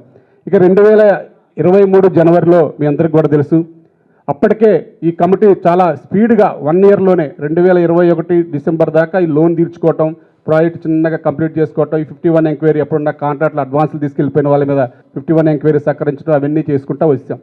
1 ఇయర్లో ప్రాజెక్ట్ అంతా కంప్లీట్ చేసామండి చాలా స్పీడ్గా. రిజిస్ట్రేషన్లు అప్పటి వరకు 2016 నుంచి 2021 వరకు రిజిస్ట్రేషన్లు కూడా జరగకపోతే ఇక్కడ ఈ కమిటీ ఒక సమర్థమైన డెసిషన్ తీసుకొని అప్పుడున్న 2020లో ఉన్న సెక్రటరీని తీసివేసి మళ్ళీ దొరయ్య గారిని సెక్రటరీగా పెట్టుకున్న తర్వాత చాలా స్పీడ్గా రిజిస్ట్రేషన్లు కూడా చేశాం. సుమారు 1500 రిజిస్ట్రేషన్లు చేశాం. అందరికీ ఇల్లు హ్యాండ్ ఓవర్ చేశాం. అందరూ ప్రశాంతంగా ఉంటున్న టైంలో కరెక్ట్గా 2023 జనవరిలో ఇదే మనుషులు తీసుకొచ్చి ఒక 336 అక్రమ రిజిస్ట్రేషన్లు తీసుకొచ్చారని చెప్పేసి ఒక ఆర్డర్ తీసుకొచ్చారు. అక్కడ నుంచి 2023 జనవరి నుంచి సొసైటీ టోటల్గా స్తంభించిపోయింది. ఒక రిజిస్ట్రేషన్స్ లేవు. తీసుకున్న సభ్యులు మా రిజిస్ట్రేషన్ అయిద్దా కాదని తెలియదు. ఆ ఉన్న సభ్యులు మా రిజిస్ట్రేషన్ మీద మళ్ళీ ఇట్లా ఆర్డర్ వచ్చింది మరి ఏంటి అనేది వాళ్ళ ఆవేదన, ఇవందరూ ఆవేదన. అయినా సరే అందరికీ సమర్థవంతంగా సమాధానాలు చెప్పుకుంటూ న్యాయ పోరాటం చేసుకుంటూ అన్నీ నెట్టుకుంటూ 2023 నుంచి కూడా మళ్ళా రిజిస్ట్రేషన్లు ఆగిపోయినా కానీ చిన్న ఇక్కడ ఉన్న పని కూడా ఆగిపోకూడదు ఉద్దేశంతో మళ్ళీ అక్కడ ఇక్కడ డబ్బులు తీసుకొని రావటం, మళ్ళీ ఉన్న వాళ్ళ దగ్గర ఎవరైతే బకాయిలు ఉన్నారో వాళ్ళ మీద వాళ్ళకి నోటీసులు రాసి వాళ్ళ దగ్గర నుంచి డబ్బులు తెచ్చుకొని అంతిమంగా ప్రాజెక్ట్ అయితే కంప్లీట్ చేయగలిగామండి. ఆ తృప్తి అయితే ఈ కమిటీకి తప్ప ఎవరికి రాదు. సభ్యుల యొక్క సంతోషమే ఈ కమిటీ యొక్క లక్ష్యంగా పనిచేసుకుంటూ వెళ్ళాం. ఇక అప్పుడు మీకు తెలిసి ఇక పదే ఆరోపణలతో ఇక ఇప్పుడు ఎవరైనా సరే పదే ఒక మనిషి దగ్గరకు వచ్చి సొసైటీలో అంత జరుగుతుంది నిజమే అనుకుంటారు ఎవరైనా 10 సార్లు. ఇక అదే వాళ్ళకే వేరే పని లేదు. మంత్రుల దగ్గరికి వెళ్ళటం, అధికారుల దగ్గరికి వెళ్ళటం, పోలీసు వారి దగ్గరికి వెళ్ళటం, ఎవరి దగ్గరికైనా వెళ్ళి ఇదే చెప్తున్నారు తప్ప సొసైటీ పరిస్థితి ఏంటి, ఈ కమిటీ పాత్ర ఏంటి, ఈ కమిటీలో ఏం జరిగింది, ఎలా జరుగుతుంది అనేది ఎవరు కూడా తెలుసుకోకుండా కొందరు ఇక వివిధ రకాల డెసిషన్లు తీసుకుని వస్తారు. ఆ డెసిషన్లకి మేమే ఏకపక్షంగా అక్కడ ఎవరు వాళ్ళ యొక్క ఆవేదన కూడా ఒకటేనండి. మేము డే 1 నుంచి 23 జనవరి కాదు 20 నుంచి కూడా ప్రతి జనరల్ బాడీ సమావేశంలో ప్రతి మీటింగ్లో చాలా స్పష్టంగా క్లుప్తంగా చెప్తున్నాం వాళ్ళకి. అభియోగాలు ఒకరి మీద ఒకరు చాలా ఉంటాయి కానీ మనం బయట చూసుకోవాలి తప్ప వ్యవస్థ మీద వచ్చినప్పుడు ఇట్లా పెద్దల సమక్షంలో కూర్చొని ఎలా ముందుకెళ్లాలో అనే ఒక సమస్యను పరిష్కరించుకోవాలి తప్ప ఒకరి మీద ఒకరు విమర్శలు కాదు. అంటే ఏ మీటింగ్ అయినా వస్తారు. ఇప్పుడు కూడా జనరల్ బాడీలో ఇప్పుడు నేను ఓపెన్గా నేను సభ్యులకు చెప్పుకున్నాను, చాలాసార్లు ప్రెస్ మీట్లు పెట్టుకున్నాను, ప్రెస్ మీట్లు చెప్పాను. ఏదైనా వస్తే ఓపెన్గా వచ్చి ఇది అని చెప్పడం వాళ్ళకి రాదు. మాట్లాడితే జనరల్ బాడీలు జరగకుండా 6 నెలలకు ఒకసారి జరిగే సమావేశం కూడా జరగకుండా కోర్టుకు వెళ్తారు, స్టేలు తీసుకొస్తారు. దానివల్ల ఎప్పుడు కూడా సొసైటీ వ్యవస్థ కుట్టుపడిపోతుంది. ఇప్పటికి కూడా సొసైటీ 175 కోట్ల అప్పు ఉందని నేను ఓపెన్గా ఎప్పటికప్పుడు పేపర్ పరంగా అందరికీ చూపిస్తుంటే 135 కోట్ల అప్పు ఉన్నదాన్ని ఇంకా అప్పు తీర్చింది మేమే, మళ్ళీ వేరే దగ్గర అప్పు తీర్చింది మేమే, ఉన్న ప్రాజెక్ట్ కంప్లీట్ చేసింది మేమే. మరి ఇంత కంప్లీట్ చేయాలంటే మరి డబ్బు తీసుకురాకపోతే ఎలా అవుతుంది? ఆ డబ్బు ఎలా వచ్చిందనేది వాళ్ళు పరిగణలోకి తీసుకోరు. మొన్న ఈ మధ్య మీరు చూశారు, ఈ ఎంక్వైరీ వచ్చిన తర్వాత 175 కోట్లు అని సర్వసభ్య సమావేశంలో అధ్యక్షుల వారే చెప్పారు. వారు ఇప్పుడు 45 కోట్లు ఎంక్వైరీలో వచ్చింది కాబట్టి 45 కోట్లు తీసేస్తే 125 కోట్లు ఇతని హయాంలో అయిందని ఆయనే ఒప్పుకున్నాడు కదా అంటున్నారు. మీరు అక్కడే చాలా క్లుప్తంగా అర్థం చేసుకోండి అసలు వాళ్ళకి నాలెడ్జ్ ఉందా లేదా అని. ఆ 43 కోట్లైనా గతంలో 135 కోట్లలో ఉన్న లోటు బడ్జెట్ ఎవరైతే కాంట్రాక్టులు తీసుకున్నారో దాన్ని ఇవ్వమన్నారు. అది ఇంకా నా అకౌంట్కి ఏం రాలేదు. ఆ తర్వాత అప్పటికే 135 కోట్లు అప్పు ఉందంటే ఇంక తర్వాత మళ్ళీ అప్పు యాడ్ అవుతా ఉంది తప్ప ఇంకా అప్పు తగ్గిపోదు కదా, మేము కడితే కదా అప్పు. అది కూడా లేకుండా సభ్యులకి మీకు కూడా ఒక క్లారిటీ రావాలి కాబట్టి 175 కోట్లు అప్పు ఎలా ఉందని కూడా మీరు కూడా చెప్పాలంటే రేపు పొద్దున మీకు కూడా తెలియాలి కాబట్టి ఓపెన్గా చెప్తున్నా. ప్రతిసారి మా సర్వసభ్య సమావేశంలో చెప్తున్నాం, ఎందుకంటే పేపర్ మారదు. ఇక్కడ అంతా కూడా క్యాష్ ట్రాన్సాక్షన్స్ ఉండవండి సొసైటీలో. ఒకటి బాగా గుర్తుంచుకోవాలి మీరు. గవర్నమెంట్ ఆడిటింగ్ నడుస్తుంది. మరలా ముఖ్యంగా మీకు క్వశ్చన్ మార్క్ చెప్పాలంటే, ఇదే 2023 వీరు ఎవరైతే అభియోగం చేశారో మా మీద అక్రమ రిజిస్ట్రేషన్ చేశారు, ఇష్టం వచ్చినట్టుగా చేస్తున్నారు అన్నారు, ఆ తర్వాత గౌరవ న్యాయస్థానం చెక్ పవర్ కూడా తీసేసింది మాకు. ఏదన్నా సరే గౌరవ న్యాయస్థానం డీసీఓ గారు అనుమతితో చేయండి అన్నాక డీసీఓ గారు ఏ చేసినా ప్రతి మంత్ మేము బిల్లు పెడితే ఆ బిల్లు అప్రూవల్ చేసి వారికి చెక్కులు ఇవ్వండి అంటారు. అప్పుడు మాత్రమే మేము చెక్కులు ఇస్తాం. అంటే ఇంకెక్కడ అవినీతి జరిగింది? ఇక్కడ క్లుప్తంగా అన్ని చెక్ చేసుకొని చేస్తుంటే ప్రతి రూపాయికి ట్రాన్స్పరెన్సీ ఉంటే ఇక్కడ అయినా సరే ఒకటే స్వార్థం వాళ్ళలో ఉందా మాలో ఉందా మాకే అర్థం కావట్లా. ఇప్పుడు పదే ఏమంటారు, నువ్వేం తప్పు చేయకపోతే నువ్వు 2 సార్లు ఎందుకు మరి జైలుకి వెళ్ళొచ్చావు అనేసి ఇంకో సభ్యులు క్వశ్చన్లు వేస్తారు. ఎందుకు వెళ్ళావో ప్రపంచానికి తెలుసు, సభ్యులకు తెలుసు, ఇక్కడ ఉన్న సభ్యులకు తెలుసు, నాతో పాటు ఉండే వాళ్ళకి తెలుసు, బయట వాళ్ళకి ఎవరికి తెలియాల్సిన అవసరం లేదు. మా చిత్రపూర్లో నివాసం ఉండే సభ్యులు, చిత్రపూరి ఫ్లాట్ లబ్ధి పొందిన సభ్యులకు తెలుస్తారు ఆ బాధలు ఏంటో, ఇక్కడ మేము పడే బాధలు ఏంటని. బయట వాళ్ళకి మేము ఎవరు ప్రతిసారి వాళ్ళ దగ్గరికి వెళ్ళి చెప్పుకోవాల్సిన అవసరం మాకు లేదు. మేము ఎప్పుడు కూడా సభ్యుల్ని నమ్ముకున్నాం, సభ్యుల సంక్షేమమే కోరుకున్నాం కాబట్టి మేము ప్రతిదీ కూడా దానికి కట్టుబడి పనిచేస్తున్నాం. కాబట్టి నేను చెప్పేది ఒకటే, విమర్శలు అనేవి ఇప్పటికైనా మానుకోమంటున్నాం. పదే అభియోగాలు చేసే వాళ్ళకి కూడా మేము ఒకటే చెప్పాం, జనరల్ బాడీకి రండి, నిజంగా అభియోగం ఏమైనా ఉంటే విత్ పేపర్ ఎవిడెన్స్తో ఇవ్వండి అని చెప్తున్నాం. పేపర్ ఎవిడెన్స్తో ఇస్తే నిజంగా మా తప్పేమన్నా ఉంటే మేము సరి చేసుకుంటామని చెప్పేసి 5 సంవత్సరాల నుంచి చెప్తూ 5 సంవత్సరం కూడా అయిపోయింది. ఇప్పుడు కూడా ఈరోజు కూడా మా కమిటీ అయిపోయింది, రాత్రితో అయిపోయింది, December 9th మా టైం అయిపోయింది. ఈరోజు ఎలక్షన్ జరగాలి. మేము ఎలక్షన్లు పెట్టమని 4 నెలల క్రితమే వెళ్ళాం. ఎందుకంటే మేము యాక్చువల్లీ ఇంకా 6 నెలలు కావాలని ఎక్స్టెన్షన్ తీసుకోవచ్చు, కానీ మాకు అవసరం లేదు. మేము ట్రాన్స్పరెంట్గా ఉంటాం, ఏదైతే మాకు వ్యతిరేకత ఉందని చెప్పేసి భావిస్తున్నారో మేము ప్రజలను తేల్చుకుంటాం అని చెప్పేసి మేము వారికి కూడా చెప్పాం. దాని ప్రకారం మేము ఎలక్షన్ పెట్టమని చెప్పేసి 4 months బ్యాక్ వెళ్ళాం. మళ్ళీ వీళ్ళే మా సభ్యత్వం లేదు కాబట్టి ఎలక్షన్ పెట్టొద్దు అంటారు. వాళ్ళ సభ్యత్వం ఎందుకు తీసివేసాం అనేది జల్లబడికి తెలుసు, జల్లబడి సభ్యుల నిర్ణయం ఉంటుంది. ఈ రోజు అండి మీరు ఒకటి క్లారిటీ చూడండి, ఈ రోజుకి హైకోర్టులో 112 కేసులు వేశారు. 112 కేసులు అంటే ఒక ట్రాన్స్పరెంట్గా ఆలోచించండి. 112 కేసులు వాళ్ళు వేస్తారు, ఎవరికొకరు ఒక లాయర్ని పెట్టుకుని వాళ్ళు వేయడానికి ఈజీ. సొసైటీ ఒక లాయర్ని పెట్టాలంటే ఆ కేసుకు వాస్తవాలు చెప్పడానికి ఎంత ఖర్చు పెట్టాలో మీరు ఆలోచించేయండి. ఎన్ని కేసులు పెట్టినా నేను లాయర్లు పెడతాం సొసైటీ. ఈ లాయర్లు పెట్టే డబ్బంతా ఎవరిది? చిత్రపురి సభ్యులది. దాంట్లో ఏమన్నా ఉందా అంటే ఏమీ ఉండదు, ఒకటే ప్రేయర్ ఉంటుంది. Day 1 నుంచి ఈ చిత్రపూరి కమిటీని తీసేయండి, స్పెషల్ ఆఫీసర్ని వేయండి. ఏం తప్పు చేస్తే కమిటీ చెప్పమంటే మళ్ళీ అది చెప్పరు. ఈరోజు ఆల్రెడీ కమిటీ టైం అయిపోయింది. ఈరోజు కూడా హైకోర్టులో కమిటీని తీసేయండి అంటారు. అసలు వాళ్ళకి మరి నాలెడ్జ్ ఉందో లేదో నాకు అర్థం కావట్లేదు. రాత్రే మేమే పక్కకు పోయాం, మమ్మల్ని తీసేసేది ఇంకా. ఇప్పుడు దానికోసం మళ్ళీ ఇంకో లాయర్ని పెట్టి మళ్ళీ మేము ఒక లాయర్కి ఇంకో ₹1,00,000 ఫీజు ఇవ్వాలి. అసలు ఏమన్నా అర్థం ఉందా అని వాళ్ళకి అనేది. ఇట్లా వ్యక్తిగతంగా దోషాల్లో వ్యక్తిగత అభిప్రాయాలు తప్ప ఇక్కడ ఏమీ లేదండి. ఇక్కడ సరే ఆ 4-5 అంటారు, ఆ 4-5 కూర్చొని మాట్లాడవచ్చు కదా అని చెప్పేసి చాలామంది సభ్యులు కూడా మాకు సలహాలు చెప్పారు. ఆ సభ్యులతో ఇదే మీడియా అధికారుల సమక్షంలో, మీడియా పెద్దల సమక్షంలో, ప్రభుత్వ అధికారుల సమక్షంలో, మంత్రుల సమక్షంలో కూర్చున్నాం. ఏదైనా అభియోగం ఉంటే అక్కడ చెప్పరు, అక్కడేమంటారు, నా వాళ్ళకి 10 మంది సభ్యుల్ని తీసేశారు, నాకు 10 మంది సభ్యులకి ఇవ్వమనండి, నేను తప్పుకుంటాను అంటారు. అలా ఇచ్చే పరిస్థితి ఇక్కడ లేదు కాబట్టి నేను ఇంత ఎదుర్కొంటున్నా, ఇంత అవమానాలు పడుతున్నా, ఇంత చేస్తున్నా. ఒకప్పుడు వాళ్ళే అంటారు, నిజమైన సినీ కార్మికుడికి ఇవ్వట్లేదు, ఇక్కడ అంతా బ్యాంకు వాళ్ళకి, ఎవరికి రాజకీయ నాయకులకి, పోలీసు వాళ్ళకి అనిల్ ఇస్తున్నాడు అన్నారు. మేము ఈ కమిటీ వచ్చిన తర్వాత గతంలో ఏమైనా తప్పులు జరిగాయో లేదని నేను గత కమిటీ గురించి ఎప్పుడూ మాట్లాడిన కూడా మేము వచ్చిన తర్వాత 90% ఆబ్లికేషన్స్ ఏమన్నా ఉంటే అది కూడా సినిమా వాళ్ళకి ఏమైనా విధి రకాలు తీసివేసిన వాళ్ళు కానీ ఇట్లా ఆబ్లికేషన్స్ ఉంటే ఏమైనా 10% ఏమైనా ఇచ్చావేమో, కానీ 90% నిజమైన సినీ కార్మికులు కాని వాళ్ళని తీసివేసి సినీ కార్మికులకే మేము ఇచ్చాము, మేము దానికి కట్టుబడి ఉన్నాము. దానికి ఉదాహరణగా మీకు చెప్పాలంటే ఒకటే, 336 అక్రమ రిజిస్ట్రేషన్ చేశారని చెప్పేసి నా మీద ఇన్ని అభియోగాలు చేశారు. ఆ 336 అక్రమ రిజిస్ట్రేషన్లు కూడా కేసు కూడా కొట్టివేసి వారం రోజులైంది. నిన్ననే నా చేతికి ఆర్డర్ కూడా వచ్చింది. ఇంకా వాళ్ళకి తెలియదు పాపం ఇంకా ఆర్డర్. ఇప్పుడు తెలిస్తే మళ్ళీ దాని మీద కొత్తగా మాట్లాడతారు రేపు మీ ముందే. 336 రిజిస్ట్రేషన్లు ఏదైతే అక్రమంగా చేశారని చెప్పేసి మొత్తం కోడే ఎక్కువసారో ప్రపంచం అంతా కూడా అదే న్యాయస్థానం 336 రిజిస్ట్రేషన్లు కేసు కొట్టివేసి మన ప్రభుత్వ అధికారులకు డీసీఓ గారికి వెరిఫై చేసి వాళ్ళ రిజిస్ట్రేషన్ పర్మిషన్ ఇవ్వమని చెప్పేసి ఆర్డర్స్ కూడా ఇచ్చారు. ఇంకా ఎక్కడ నాకు తెలిసినా సరే ఈ 4 రోజుల నుంచి నేను ఎక్కడ సభ్యులకు కూడా చెప్పాల, వాళ్ళకు మెసేజ్ పెడితే వాళ్ళు హ్యాపీగా ఫీల్ అయ్యేవాళ్ళు. కానీ మన కాల పరిమితి అయిపోయిన తర్వాత వాళ్ళకి చెప్దాము, ఎట్లయినా డీసీఓ గారు వాళ్ళ ఎంక్వైరీ చేయాలి కాబట్టి వారి దగ్గర నుంచి రావాలి కాబట్టి అని చెప్పేసి నేను ఈరోజు చెప్దామని చెప్పలే. ఇంకా నా మీద ఉన్న అభియోగం ఒక బ్యాంక్ లోన్ తీసుకున్నానని 336 అక్రమ రిజిస్ట్రేషన్ చేశానని, అక్రమ రిజిస్ట్రేషన్ లేవు అని న్యాయస్థానమే కొట్టేసింది. ఇంకా నేను చేసిన తప్పేంటి? ఇప్పుడు సొసైటీలో 120 కోట్లు ఇంకా అవినీతి చేశాడని చెప్పి ఇప్పుడు కొత్తగా ఎత్తారు నిన్నటి నుంచి. ఈ కమిటీ చేసింది 120 కోట్లని. మేమే ఎంక్వైరీ వేయమని కూడా మేమే కోరుకుంటున్నాం. ఎందుకంటే నిజాయితీగా ఉండాలంటే ఎంక్వైరీ మనకు ఫైనల్.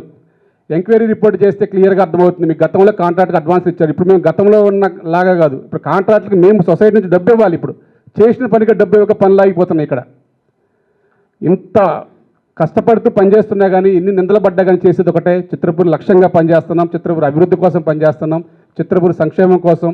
ఎవరైతే ఇక్కడ మీరు చూసింటారో చిన్న ఆసియాలో నెంబర్ 1 అన్నది ఇందాక, ఇక్కడ 4213 కుటుంబాలు నివాసం ఉంటాయండి. ఇక్కడ 1-2 కాదు, ఇంకా ఒక 600 ఇళ్ల కోసం మేము ప్రణాళిక తయారు చేసుకున్నాం. మొత్తం కూడా 5000 కుటుంబాలు ఉండే ప్రాంతం ఇది. 5000 కుటుంబాలను అన్నింటిని ఒక ఏకతాటి మీద తేవాలంటే ఎంత కష్టం ఉంటుందో మీకు తెలుసు. కానీ అందరినీ కూడా సమన్వయం చేసుకుంటా, ఎక్కడ కూడా చిన్న చిన్న విభేదాలు వచ్చినా మేమే ఒక పెద్ద మనుషుల్లాగా వెళ్ళి అన్నీ సాల్వ్ చేసుకుంటూ వస్తాం. ఈ 5గురిని మేము సాల్వ్ చేయలేకపోతున్నాం, చేయలేను కూడా. 5గురిలో ఒక్కడైనా నిజాయితీ పరుడు ఉండా అంటే వ్యక్తిగతంగా తప్ప కాకుండా ఎవరన్నా సరే ఇగో ఇతనికి అన్యాయం జరిగింది, ఇతని కోసం పోరాడుతున్నామని చెప్పి వాళ్ళని చెప్పానండి. మేము అప్పటికే చెప్పాము మన జనలబడిలో, నిజమైన సినీ కార్మికులు ఎవరో కాని వాళ్ళు ఎవరో నాకు తెలుసు. మిగతా వాళ్ళకి ఇక్కడ తెలుసో లేదో నాకు అంతగా తెలియదు, కానీ వాళ్ళకు కూడా తెలుసో లేదో నాకు తెలియదు. కానీ ఇక్కడ నిజమైన సినీ కార్మికుడు ఎవరు, కార్మికుడు కాకుండా వచ్చి జాయిన్ అయిన వాళ్ళు ఎవరు త్రూ వచ్చారు, ఎలా వచ్చారు అనేది నాకు కూడా తెలుసు.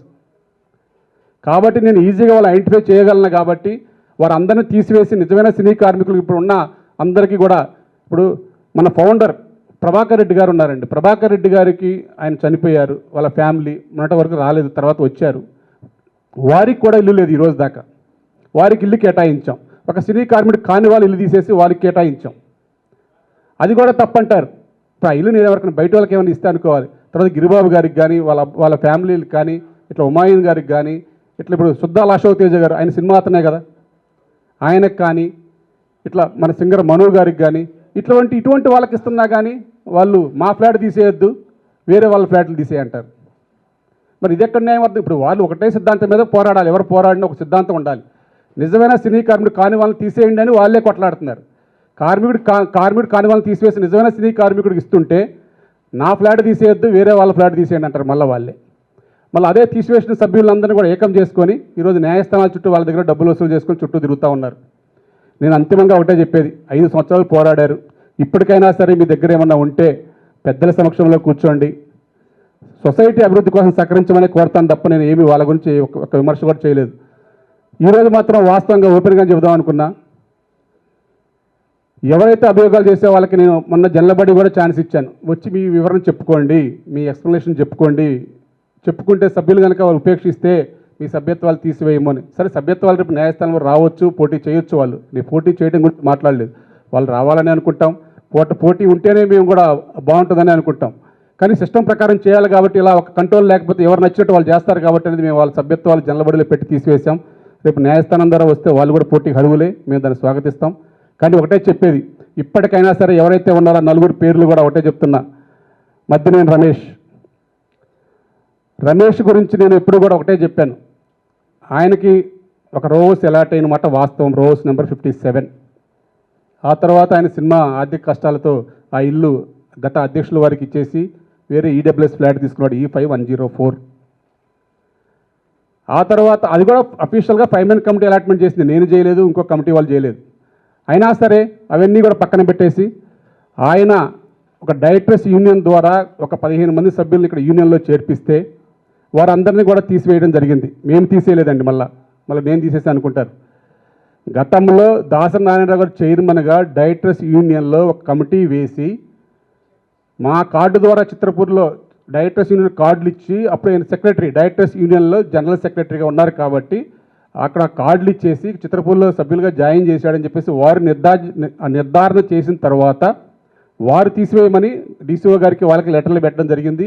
దానికి అనుగుణంగా గత కమిటీ ఇక్కడ మేము అప్పుడు నేను కూడా ఉన్నాను కమిటీ మెంబర్గా, అప్పుడు మేము తీసివేయడం జరిగింది వారిని.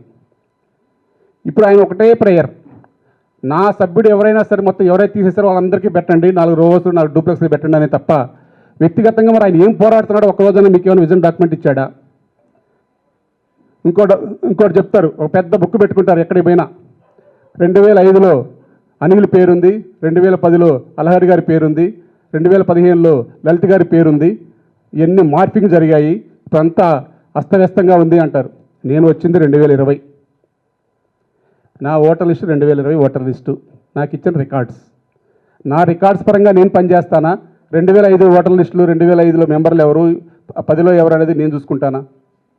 Simple logic. ఇంత కట్టబెట్టుకొని వస్తారు మీ దగ్గరికి. మార్పింగ్, ఫోటోలు లేని వాళ్ళు ఓట్లు వేశారు, అది నా పరిధే, నా పనే. ఇప్పుడు రేపు ఎలక్షన్ జరుగుతాయి, అవన్నీ ఎవరు చెక్ చేస్తారు? ఆల్రెడీ ఎలక్షన్ అథారిటీ వాళ్ళు వచ్చారు, నెల రోజుల నుంచి ఇక్కడ ఓటర్ లిస్ట్ వెరిఫికేషన్ చేస్తున్నారు, అన్నీ చేస్తున్నారు. వాళ్ళు ఫైనల్ చేస్తారు ఏదైనా సరే. ఆ ఫైనల్ చేసిన దానికి ముందుకెళ్తాం. అవన్నీ పట్టుకొని ఒకటేసారి పదే చూపిస్తుంటే నిజంగా నేనేదో మార్పింగ్ చేశాను అనుకుంటారు. ఇప్పుడు నేను మార్పింగ్ చేస్తుంటే రేపు ఎలక్షన్ లిస్ట్ బయటికి రాదు కదా. ఏమంటే వాళ్ళ పేర్లు తీసేస్తారు, ఆ ఓట్లు తీసేస్తారు, స్వచ్ఛందంగా ఒక ఓటర్ లిస్ట్ వస్తుంది. దానికి కట్టుబడి ఉంటే కదా నువ్వు పోటీ చేసింది. ఈ అభియోగం తప్ప ఏదో ఒక్క అభియోగం ఏమన్నా మీ దృష్టిలో ఉందా? ఇక కస్తూరి శ్రీనివాస్ గారి గురించి ఇక నేను మాట్లాడను.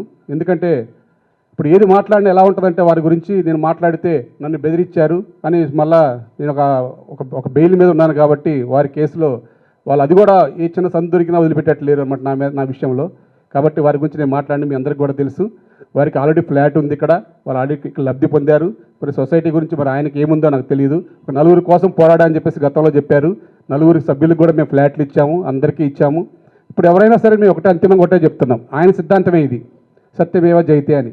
నిజమైన సినీ కార్మికుడు తీసేయండి, కార్మికుడికి ఇస్తే చాలు, నేను పోరాటం విరమిస్తా అంటాడు. మరి ఇప్పుడు నిజమైన సినీ కార్మికులు మేము ఇస్తున్నాం బాబు రా. ఇప్పుడు ఆల్రెడీ ఏమన్నా నిజంగా సొసైటీ ఏమన్నా కావాలని చేసినట్టుగా ఏమైనా తప్పులు కనుక ఏమైనా సినిమా కార్మికులు ఇల్లు కోల్పోతే వారికి కూడా ఇచ్చే బాధ్యత మేమే తీసుకుంటామని చెప్పి మనం జనలబడి తీర్మానం కూడా చేశాం. ఇక ఇంతకన్నా ఓపెన్గా మేము మాకైతే చేత కాదు, ఇంకెవరికి చేత కాదు అనుకుంటాను నేను. ఇంత ట్రాన్స్పరెంట్గా ఉన్నాం, ఇంత ఓపెన్గా ఉన్నాం కాబట్టి మేము ఒకటే చెప్పేది. ఇక మిగతా ఠాగూర్ గారు, ఇక ఠాగూర్ గారికి మాకు అసలు ముఖ పరిచయం లేదు, ఏ పరిచయం లేదు. ఆయనకు ఇల్లు ఉంది, ఆ ఇంటికి డబ్బు కట్టరు, ఆయన ఇల్లు తీసేయకూడదు. ఆయన ఇంటికి డబ్బు కట్టరు, ఆయన గురించి ఆలోచించేయడు. ఇక్కడ రో హౌస్లో ఒక 6 రోజులు కట్టారు, ఇందాక మా మిత్రులు చెప్పినట్టు. అది నేను కట్టలేదు, గత పాలకవర్గంలో కట్టాం, సభ్యుల కోరిక మేరకే కట్టాం తప్ప ఎవరు అప్పుడు కూడా ఏకపక్ష నిర్ణయాలను తీసుకోలేదు. ఆ ఇల్లు ఎవరైతే ఎక్స్ట్రా 6 ఇల్లు కట్టాము, దాంతోపాటు ఇంకా 25 రో హౌస్లు కడితే అసలు చిత్రపూర్లో ఈ ప్రాబ్లమ్స్ ఉండేవి కాదండి. పర్మిషన్ 2017లోనే అప్లై చేశాం. సరే వివిధ రకాలుగా ఇంక మీకు తెలుసు, పర్మిషన్ రావాలంటే ఇంకంతా కూడా ఇక్కడ ఉన్న బఫర్లని ఇంకా అవి ఇవి అన్నీ ఉంటాయి కాబట్టి వివిధ రకాల ప్రయత్నాలు చేసుకుంటా వస్తూ ఉన్నాం. వస్తూ ఉండగా అప్పుడు ఒక 6 రోజులు ఎక్స్ట్రా కట్టారు, ఎందుకంటే మళ్ళీ కన్స్ట్రక్షన్తో పాటు కన్స్ట్రక్షన్ చేస్తేనే బాగుంటుందనే ఉద్దేశంతో కట్టారు. ఆ కట్టినప్పుడు వాళ్ళు ఏం మాట్లాడాల, ఓకే కట్టండి అని చెప్పేసి వాళ్ళే పర్మిషన్ ఇచ్చారు. మేము వచ్చిన తర్వాత ఆ ఇల్లు మాకు కేటాయించమంటారు వాళ్ళు. ఆల్రెడీ ఆ కేటాయింపులు అయిపోయాయి, ఎక్స్ట్రా కట్టారు కాబట్టి మీరు కట్టండి, మళ్ళీ మా ఇంటి పక్కన కట్టొద్దు, మా ఇంటి పక్కన కడితే మేము ఊరుకోమని ఇంకో సభ్యులు. ఇట్లా వాళ్ళకే పడక వాళ్ళే కేసులు వేసుకొని 6 రోజులు కూడా కూలగొట్టించారు. 6 రోజులు కూలగొట్టిన డబ్బులు ఎవరై మీ అందరికీ కూడా తెలుసు. ఇది పదే చాలాసార్లు చెప్పాను, ఇంకా మరలా కూడా చెప్పడం కరెక్ట్ కాదు. ఏది ఏమైనా అంతిమంగా ఈరోజు ఒక మాట తక్కువ మాట్లాడినా సొసైటీ డబ్బే లాస్ అవుతుంది, ఒక మాట ఏమైనా ఒక ఇల్లు కూలగొట్టినా సొసైటీ డబ్బే లాస్ అవుతుంది, మళ్ళా కట్టినా సొసైటీ డబ్బుతోనే కట్టాలి. ఏది చేసినా ఇక్కడ సొసైటీ డబ్బుతో కట్టాలి కాబట్టి మాట్లాడే ముందైనా ఒక విమర్శ చేసే ముందైనా ఒక కేసు వేసే ముందైనా సరే ఫైనల్గా సొసైటీకి వచ్చి సంప్రదించి అది కరెక్టా కాదని తెలుసుకొని వేస్తే సొసైటీ డబ్బు కూడా మిగులుతుంది, అటు సభ్యులకు కూడా ఆదాయం ఉంటుందన్న ఉద్దేశంతో నేను చెప్తున్నాను. ఏది ఏమైనా ఒకటే ఫైనల్గా కోరేది, సభ్యులు విమర్శలు ప్రతి విమర్శలు అనేది పక్కన పెట్టుకోండి. ఇప్పుడు రేపైనా ఎలక్షన్స్ వస్తాయి, ఎలక్షన్స్లో మేమైతే చాలా ట్రాన్స్పరెంట్గా ఉన్నాం. మేము ఇప్పుడు దాకైతే సొసైటీకి చాలా నిర్భయంగా నిలబడి ఎవరిన్ని అన్నా సరే, ఎంత ఏడిపించినా సరే, మా ఫ్యామిలీని ఎన్ని దూషణలు ఆడినా సరే, నన్ను కాదు నా ఫ్యామిలీతో సహా వచ్చారు. ఎందుకంటే ఇక నన్ను ఒక్కనే తప్పిస్తే కమిటీలోకి వాలంటీర్ కావచ్చు, అనే ఉద్దేశం తప్ప ఎట్లా ప్రాజెక్ట్ కంప్లీట్ చేయాలనేది ఎవరికి ఒక సంకల్పం లేదు. వాళ్ళ వ్యక్తిగత స్వార్థం తప్ప ఎవరికీ లేదు. అటువంటి వాళ్ళని ముందు పెట్టుకొని మీరు ముందుకు వెళ్ళినా మళ్ళీ సొసైటీ జీవితకాలం మళ్ళీ వెనక తిరిగి లేనంత బాధపడుతుంది. కాబట్టి ఎందుకంటే ఇక్కడ ఆర్థిక మాంద్యం ఏంటి, ఎలా ఉంది, ఏంటి అన్నీ నాకు తెలుసు కాబట్టి నేను క్లుప్తంగా చెప్పగలుగుతున్నా. మీరు ఎవరు తప్పుగా అనుకోవద్దు, సభ్యులను కూడా తప్పుగా అనుకోవద్దు అంటున్నా. ఎవరైతే చేయగలరో వాళ్ళని మీరు నెక్స్ట్ ఎన్నుకోండి.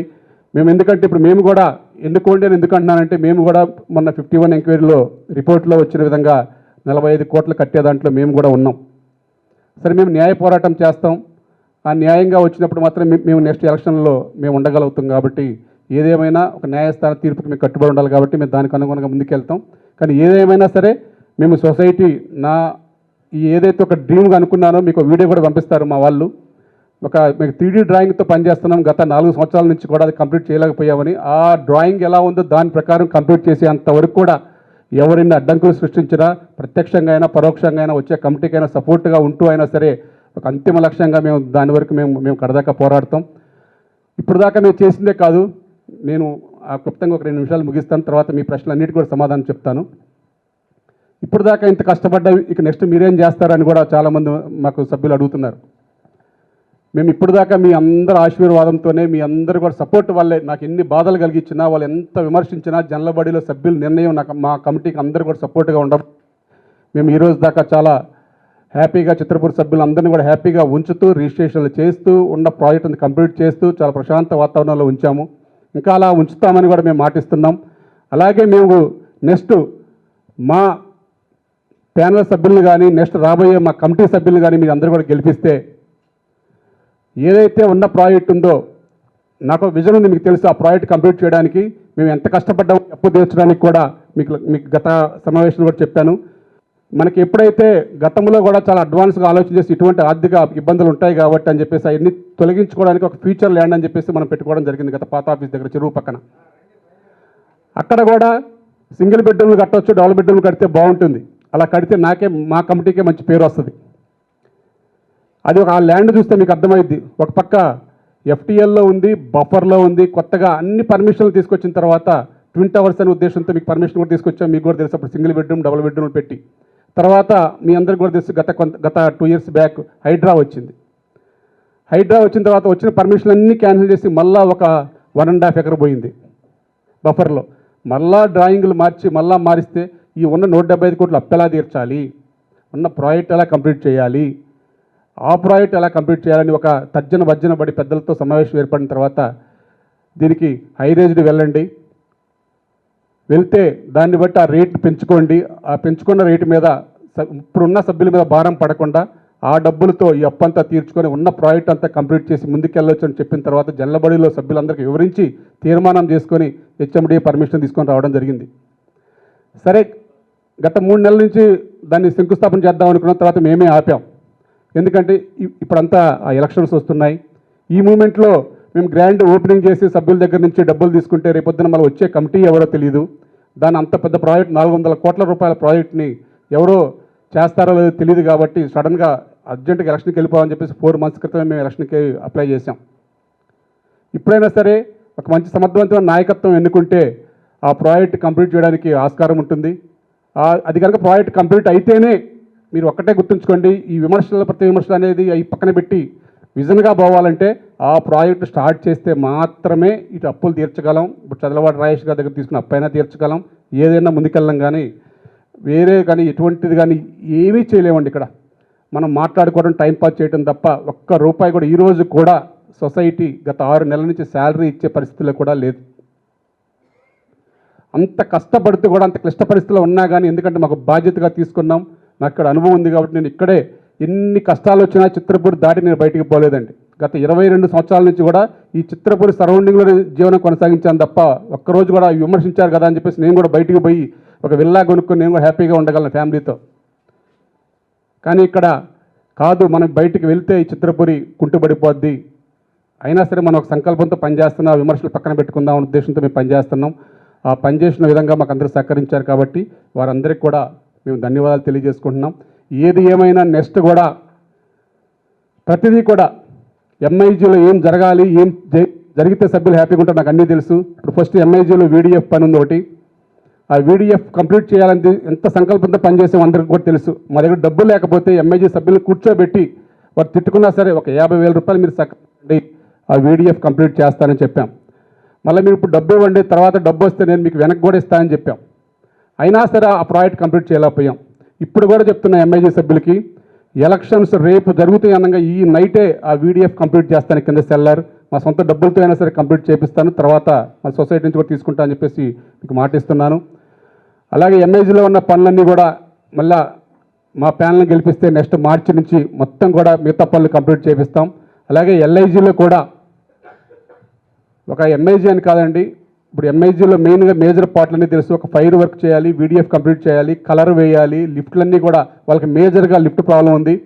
ఆ లిఫ్ట్లు కూడా నేను 3వ లిఫ్ట్ కూడా అతి పెద్ద లిఫ్ట్ కమర్షియల్ లిఫ్ట్ లాగా పెట్టి అందరికీ కూడా ఒక న్యాయం చేద్దామని ఒక సంకల్పంతో మేము ప్లానింగ్లో ఉన్నాం. దాని ప్రకారం ఎంఐజీ పూర్తిగా కంప్లీట్ చేపిస్తాను. డూప్లెక్స్ కూడా కలర్ వేయించాలి, ఇంకా పనులు ఉన్నాయి, అవి కూడా కంప్లీట్ చేపిస్తాను. అలాగే రో హౌస్ సభ్యులకి ఒకటే చెప్పేది, రో హౌస్ మెయిన్ ముఖ్యంగా ప్రతిదీ ఈరోజు సొసైటీ నాశనానికి పతనానికి కారకులు ఎవరంటే రో హౌస్ నుంచే మొత్తం.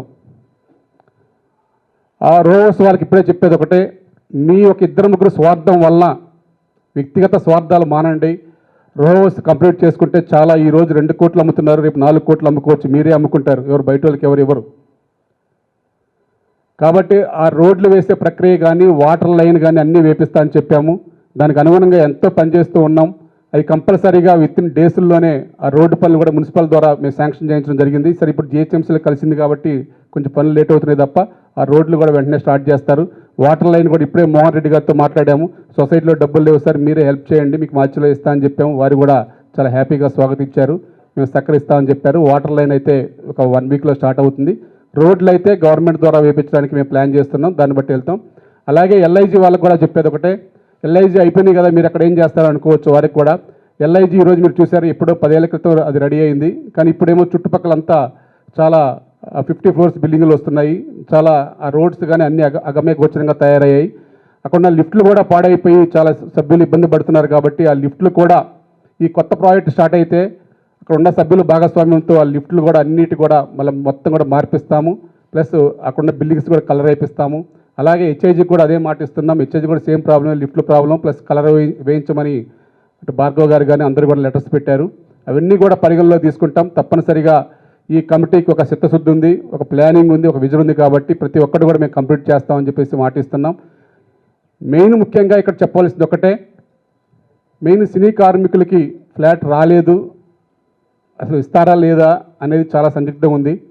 వెయిటింగ్ లిస్టులో ఉన్న సభ్యులకి మొదటి ప్రాధాన్యత వెయిటింగ్ లిస్టులో ఉన్న సభ్యులకండి. వెయిటింగ్ లిస్టులో 420 మంది ఉన్నారు.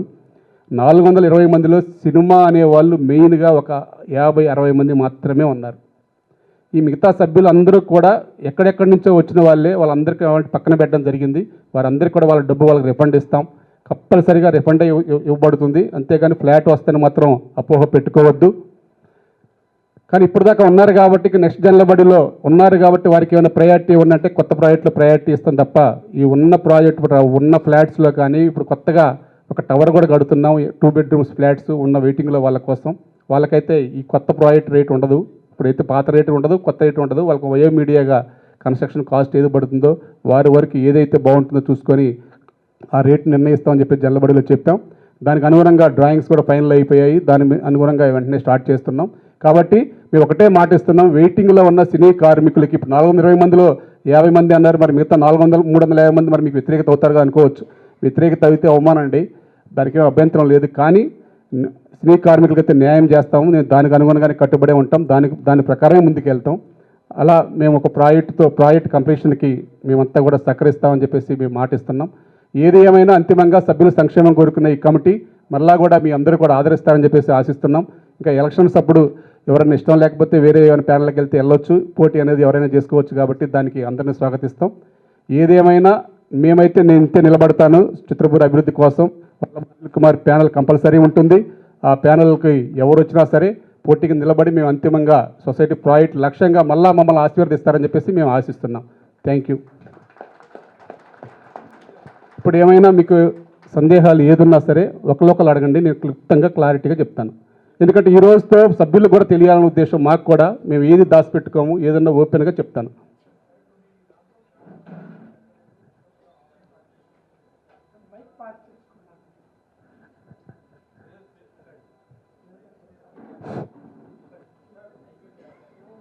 మైక్ ఇవ్వండి. మైక్ ఏమి శ్రీధర్?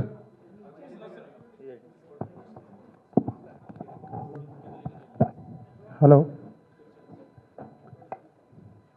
అనిల్ గారు, ఇప్పుడు మీ సొసైటీలో క్యాష్ ట్రాన్సాక్షన్ జరగలేదు, మొత్తం ఆన్లైన్ ట్రాన్సాక్షన్ జరిగిందని చెప్పేసి మీరు క్లారిటీ ఇచ్చారు.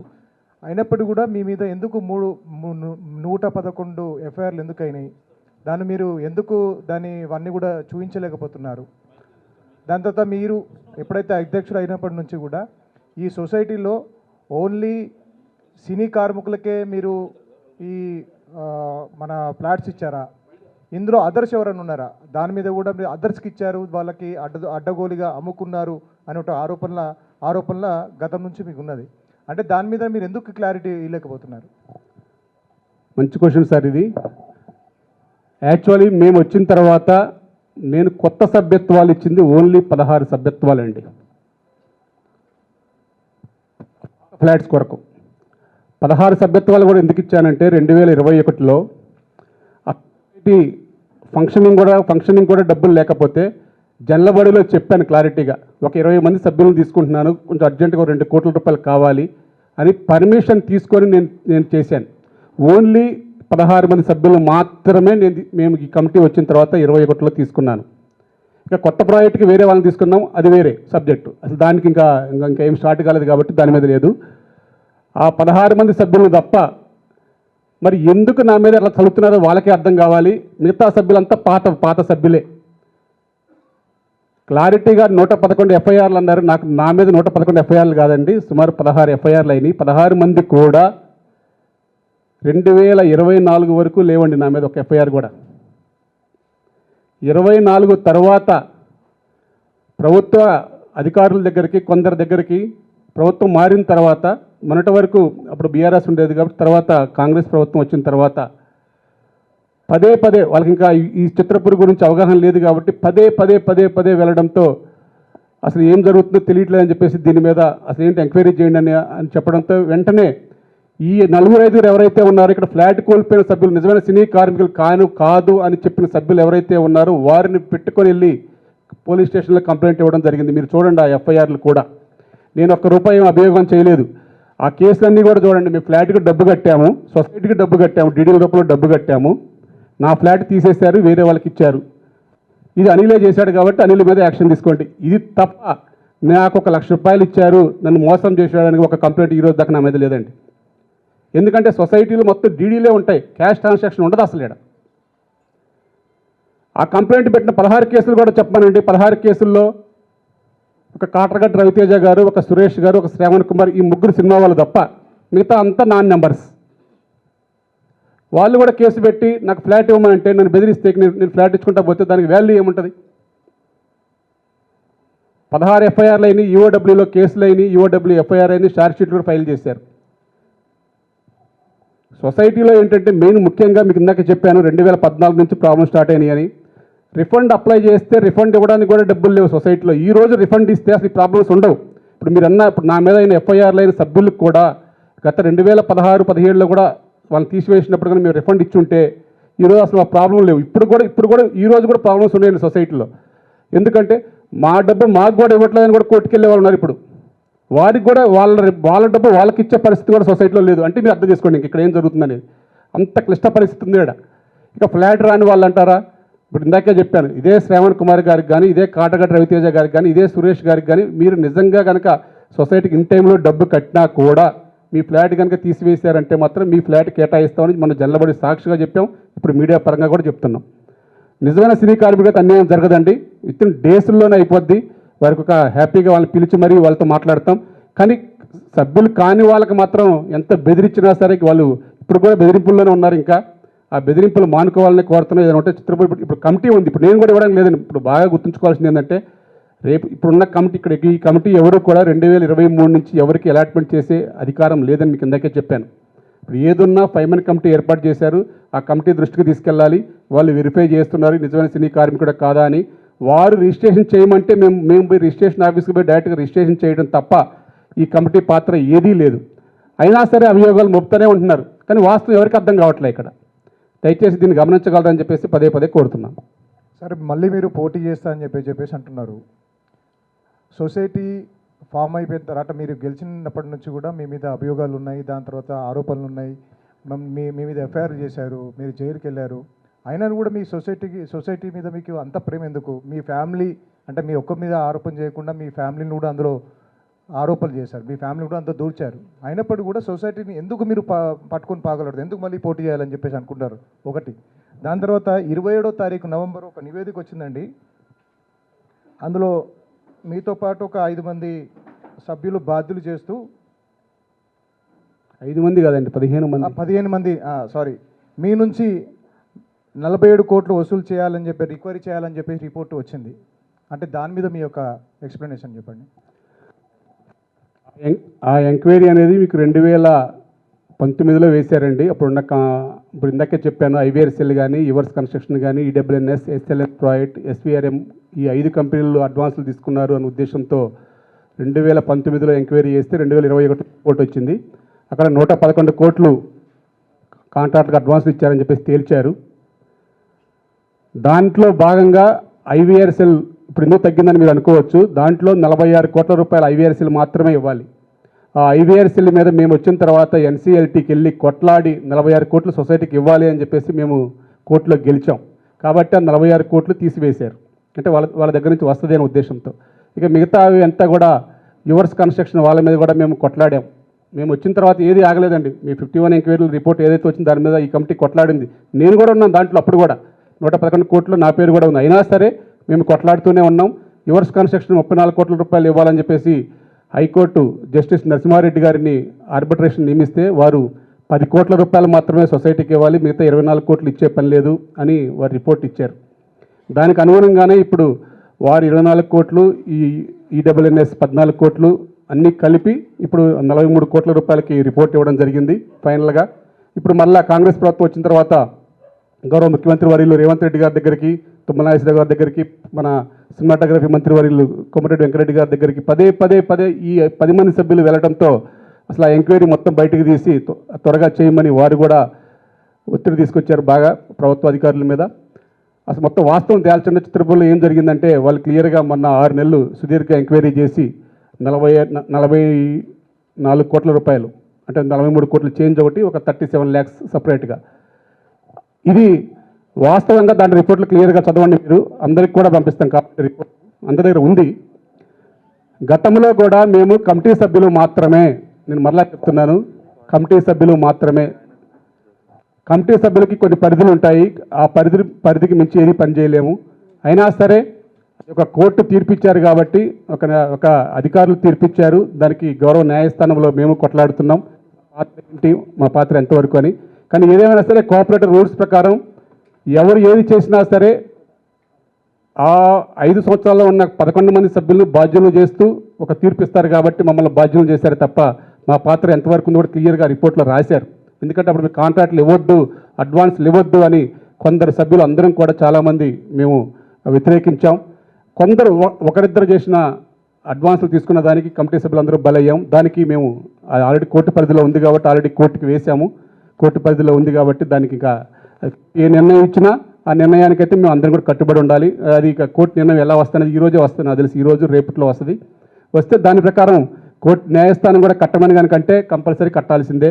లేదు ఏమైనా వెసులుబాటు ఇచ్చి మళ్ళీ ఎంక్వైరీ చేయమంటే ఎంక్వైరీకి సహకరించాల్సిందే. ఏదైనా సరే ఇప్పుడు ఇక పక్కకు పోయే దారి ఏం లేదు. ఏదైనా సరే ఆ ఎంక్వైరీకి పూర్తిగా సహకారం నేను ఈ సభాముఖంగా అందిస్తాను. మీ మీడియా మిత్రుల సమక్షంలో ఆ ఎంక్వైరీకి పూర్తి సహకారం అందిస్తాను. అలాగే మీరు ఇందాక ఒక మాట అన్నారు, అసలు మీరు ఎందుకు ఇంత పాకులాడుతున్నారని. మేము ఒకటే అండి, పాకులాట అనేది అట్లా మీకు మొత్తం క్లారిటీ వస్తుంది. నేను 2002 నుంచి ఇక్కడ ప్రతి ఒక్క సభ్యులతో మమేకమై ఉన్నానండి. ఇక్కడ మిగతా వాళ్ళు కమిటీలు వచ్చారు పోయారు, ఉన్నారు వచ్చారు పోయారు, కానీ నేను ఈ ప్రాంతాన్ని వదిలి వెళ్ళలేదని చెప్పాను. ఇప్పుడు కూడా ఒకటే, అది సభ్యులు నిర్ణయిస్తారు. మేము పోటీ చేస్తామంటే పోటీ చేయొద్దని ఏం లేదు.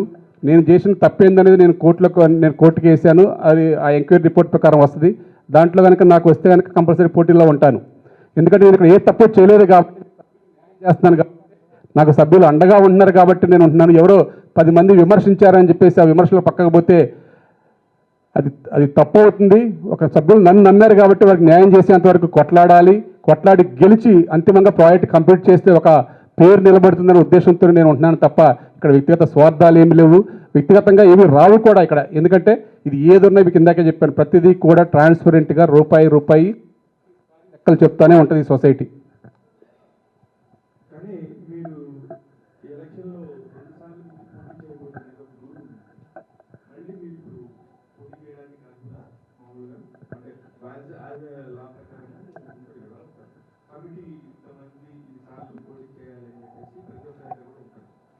బయట ప్రకారం చేయాల్సి వస్తుంది.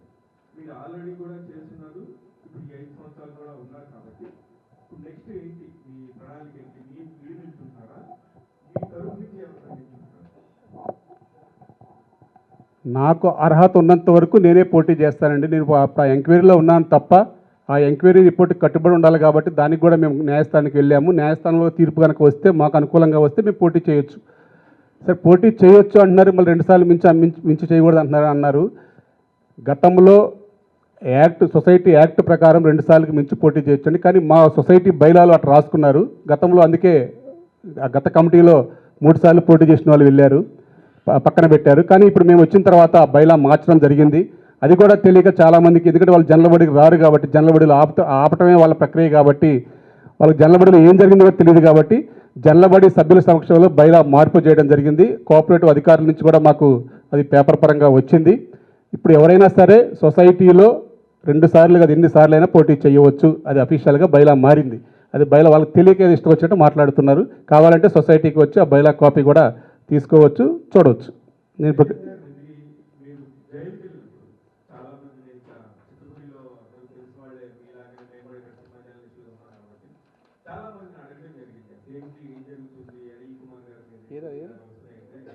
ఇక్కడ వాళ్ళందరూ కూడా చెప్పడం జరిగింది, ఆయన చాలా పర్ఫెక్ట్ గా చేస్తున్నారు, బట్ ఇక్కడ ఏం జరుగుతుందో రాజకీయం తెలియదు. ఇక్కడ మేము ఉంటున్న వాళ్ళందరూ మాత్రం అన్ని రకాలుగా ఫెసిలిటీస్ ఇక్కడ ఖచ్చితంగా ఉన్నాయని చెప్పి చెప్తున్నారు. అంటే అసలు మీరు ఎందుకు సార్ ఈ రాజకీయం నాకు అవసరం అని, దీని మీద వచ్చేది లేదు, పోయేది లేదు కదా, నేను నా ఫ్యామిలీతో హ్యాపీగా ఉండొచ్చు కదా, ఎందుకు అనుకోలేదు? నేను జైలుకి ఎందుకు వెళ్ళాను కూడా అందరికీ తెలుసండి. ఒక తప్పుడు కంప్లైంట్తో వెళ్ళాను. నా మీద ఒక గవర్నమెంట్ సంతకాలు ఫోర్జరీ చేశారని చెప్పేసి ఒక సభ్యుడు కంప్లైంట్ పెట్టాడు. సరే ముందైతే అంటే అసలు కంప్లైంట్ అది ఎప్పుడో ఎఫ్ఐఆర్ అండి, అది 2021లో మామూలు కమిటీ అందరి మీద పెట్టారు. సరే మొన్న ఒక కక్ష సాధింపు చర్యగా ఆ ఎఫ్ఐఆర్ని తీసుకొచ్చి దాంట్లో ఒక సెక్షన్ యాడ్ చేసి నన్ను పంపించారు. ఆ విషయం అందరికీ తెలిసి దాని గురించి ఎక్కువ చెప్పకూడదు, కోర్టు న్యాయస్థానంలో ఉంది కాబట్టి. దాని ప్రకారమే వెళ్ళాను నేను, అంతేగాని ఒక కక్ష సాధింపుతో వెళ్ళాను తప్ప నేను ఏ తప్పు చేయలేదు. ఆ తర్వాత ఆ సెక్షనే తప్పు అని చెప్పేసి అది కోఆపరేటివ్ సొసైటీస్కి వర్తించదు అని చెప్పేసి గౌరవ న్యాయస్థానమే తర్వాత పెట్టిన ఎఫ్ఐఆర్స్లో కూడా కొందరు కావాలని పెట్టినా కానీ తర్వాత గౌరవ న్యాయస్థానం క్లారిటీగా చెప్పింది ఆ 409 సెక్షన్ కోఆపరేటివ్ సొసైటీస్కి వీళ్ళకి వర్తించదు అని. ఆ తర్వాత నాకు అన్నింటిలో కూడా బెయిల్ వచ్చింది. ఇప్పుడు 16 ఎఫ్ఐఆర్లోనే నేను పోయింది, ఒక ఎఫ్ఐఆర్లోనే. మిగతా అన్నీ కూడా గౌరవ న్యాయస్థానం క్లియర్గా డైరెక్షన్స్ ఇచ్చింది. రాబోయే వాళ్ళకి మీరు తీసుకునే వాళ్ళకి కూడా ఇప్పుడు మీరు కొత్త కట్టబోయేవి కూడా కొన్ని ఉన్నాయి. మీరు ఖచ్చితంగా మళ్ళీ ఎట్లాగో గెలుస్తారనే సంగతి అందరికీ తెలుసు. ఇక్కడ ఎవరిని వచ్చి పోటీ చేసినా సరే అదంతా కూడా నల్లేరు మీద నడకలాగా మీరు గెలుస్తారనే సంగతి ఇక్కడ అందరికీ తెలుసు. ఇక్కడ ఉన్న కమిటీ సభ్యులు అందరూ ఓటర్లు ఉంటారు కాబట్టి దాని గురించి ఇష్యూ లేదు. కానీ మీరు వచ్చినప్పుడు నెక్స్ట్ టైం బయట నుంచి చాలా రేట్లు కమర్షియల్గా ఏరియా అంతా కూడా పెరగడం, ఒకప్పుడు 24 ఏళ్ల కింద ఉన్న పరిస్థితి లేదు. ఇప్పుడు ఇక్కడ ఇది సిటీ సెంటర్ అయిపోయింది. ఇప్పుడున్న పరిస్థితుల్లో మీరున్న దానికి కమర్షియాలిటీకి అది ఇప్పుడున్న కమర్షియల్ సిచ్యువేషన్కి బయట వాళ్ళకి అమ్ముతారా లేకపోతే ఓన్లీ సిటీ కార్మికులకి అమ్ముతారా? మేము చాలా క్లారిటీగా చెప్పామండి. దాని బ్రౌచర్ లాంచింగ్ అప్పుడు కూడా దాని రేటు 7,000 రూపాయలు పెట్టడం జరిగింది. అప్పుడు ఇవన్నీ సమీకరణాలు చూసుకుని 170 కోట్ల లోటు బడ్జెట్ ఎట్లా కవర్ చేసుకోవాలి, ఉన్న ప్రాజెక్ట్ని ఒక డ్రీమ్ ప్రాజెక్ట్గా కంప్లీట్ చేయాలంటే ఆ రేటు ఉంటేనే మిగతా అది చేయగలమని చెప్పేసి సభ్యుల సమక్షంలో క్యాలిక్యులేషన్ వేసి ఎంత లోటు బడ్జెట్ ఉంది అనేది క్లియర్గా ఎక్స్ప్లెయిన్ చేసి మరీ ఆ రేటు తీసుకోవడం జరిగింది. ఏదేమైనా అంతిమంగా సినీ కార్మికులకే ఇస్తాం. సినీ కార్మికులు వెయిటింగ్లో ఉన్న సినీ కార్మికులు ప్రయారిటీ ఇచ్చుకుంటూ ఆ తర్వాత సభ్యుల నిర్ణయం ప్రకారం ఏదైనా సరే మన కోఆపరేటివ్ రూల్స్ ప్రకారం మన బైలా ప్రకారం దాని ప్రకారమే సభ్యత్వాలు ఇస్తాం తప్ప వేరే డైరెక్ట్గా ఓపెన్గా బయట వాళ్ళకి రండి అని చెప్పేసి అట్లా మార్కెట్ చేసే వ్యవస్థ కాదు ఇది. ఇది ఓన్లీ సినిమా వాళ్ళకి, టీవీ వాళ్ళకి కానీ ఎవరైనా సరే మన ఫిల్మ్ ఛాంబర్ ఆధ్వర్యంలో ఉన్న అనుబంధ సంస్థలన్నిటికీ మాత్రమే ఇక్కడ ఇవ్వబడుతుంది. రీసెంట్గా మీకు మీ మీద నిర్మాతలు బాగా కొంచెం గుర్రుగా ఉన్నట్టుగా బయట మాట్లాడుకుంటున్నారు సార్, అది ఎంతవరకు నిజం? నిర్మాతలకి మీకు ఎందుకు గొడవ? ఈ చిత్రపూర్ కాలనీకి సంబంధించిన క్వశ్చన్ కాదు అది, అది కాకపోయినా ఫెడరేషన్. మీరు ఇండస్ట్రీ వ్యక్తే, మీకు సంబంధించిన చిత్రపూర్ కాలనీది కాకపోయినా, కోఆపరేటివ్ హౌసింగ్ సొసైటీ కాకపోయినా మీరు దీనికి సమాధానం చెప్పొచ్చు. ఒకటే అండి, నేను ఒకటే చెప్పేది. సరే, మీరు ఆ క్వశ్చన్ ఆన్సర్ చెప్పే ముందు నేను ఒకటి చెప్పాలి. నిన్న గ్లోబల్ సమ్మిట్ జరిగింది 8th 9th. మన సినీ పరిశ్రమకి కూడా నిన్న 4:45 to 5:45 మనకు సమయం ఇవ్వడం జరిగింది. అప్పుడే కాదు, మొన్న గతంలో కూడా గత 50 సంవత్సరాల సినిమా చరిత్రలో కూడా ఒక సినీ కార్మికుల గురించి, సినీ సంక్షేమం గురించి కొట్లాడిన ఫెడరేషన్ లీడర్ లేడు. అటువంటిది మేము మా ఫెడరేషన్ కార్మికుల కోసం, 24 సంఘాల కార్మికుల కోసం పెద్ద ఎత్తున కొట్లాడి మన తెలంగాణ రాష్ట్ర ముఖ్యమంత్రి వర్యులు శ్రీ రేవంత్ రెడ్డి గారికి వారిని కలిసి మా వేతనాల పెంపు విషయంలో కానీ మాకు మేము పడుతున్న ఇబ్బందుల గురించి కానీ అన్నీ చెప్పిన పిదప వారు సానుకూలంగా స్పందించి అనేక వరాలు ఇవ్వడం జరిగింది. ఆ వరాలన్నీ కూడా మాటల వరకు ఆగలేదండి. మేము ఇంకా చాలా వెనకబడి ఉన్నాము. ముఖ్యమంత్రి గారు ఏదైతే మాకు ఆ రోజు కార్మికులందరినీ పిలిచి మీ వేతనాల పెంపు విషయం కానీ అది చాలా క్లియర్గా దానికి కమిటీ వేస్తాను, వెంటనే పరిష్కరించుకోండి. దాంతోపాటు 5 లక్షల రూపాయలు డెత్ ఇన్సూరెన్సు, 10 లక్షల రూపాయల ఆరోగ్యశ్రీ, ఫెడరేషన్కి కార్మికుల భవనాలు, కార్మికులందరికీ కూడా ఆఫీసులు ఉండడానికి ఒకే కార్మిక భవనం ఉండేటట్టుగా ఎఫ్డిసి ల్యాండ్ 14 స్టూడియో పక్కన ఉన్న 3 ఎకరాలు, అలాగే స్కూలు, ఒక 10 కోట్ల రూపాయల సంక్షేమ నిధి, ఇట్లా ఒక స్కిల్ డెవలప్మెంట్ స్కూలు, ఇట్లా ఇవన్నీ కూడా ఏదైతే చెప్పారో అవన్నీ కూడా నిన్న 9th కల్లా అన్నీ కూడా నెరవేర్చారండి.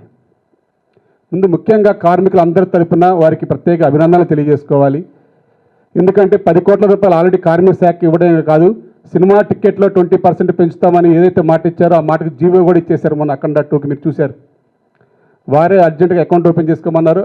దాంతోపాటు 10 లక్షల రూపాయల ఆరోగ్యశ్రీ పథకం కూడా ఆల్రెడీ టెండర్స్ వేశారు. మాదే లేట్ అయింది, ఎందుకంటే సడన్గా చిన్నగా లేట్ అయిద్దేమో అనుకున్న, ప్రభుత్వం వరాలు ఇస్తారు కానీ కొంచెం చిన్నగా చేస్తారేమో అనుకుంటే వారు వెంటబడి మా 24 శాఖల సభ్యుల యొక్క అన్ని కూడా డేటా అంతా ఇవ్వండి, ఆధార్ కార్డ్స్ ఇవ్వండి, ఎందుకంటే ఇది ఆ హెల్త్ ఇన్సూరెన్స్ అనేది డేటా మీద ఆధారపడి ఉంటుంది కాబట్టి పూర్తి డేటా ఇవ్వండి అని చెప్పేసి వారు వెంటబడతా ఉన్నారు. దాంతో లేట్ అయింది తప్ప వారు ఏదైతే చెప్పారో అవన్నీ కూడా మాకు పూర్తి చేశారు.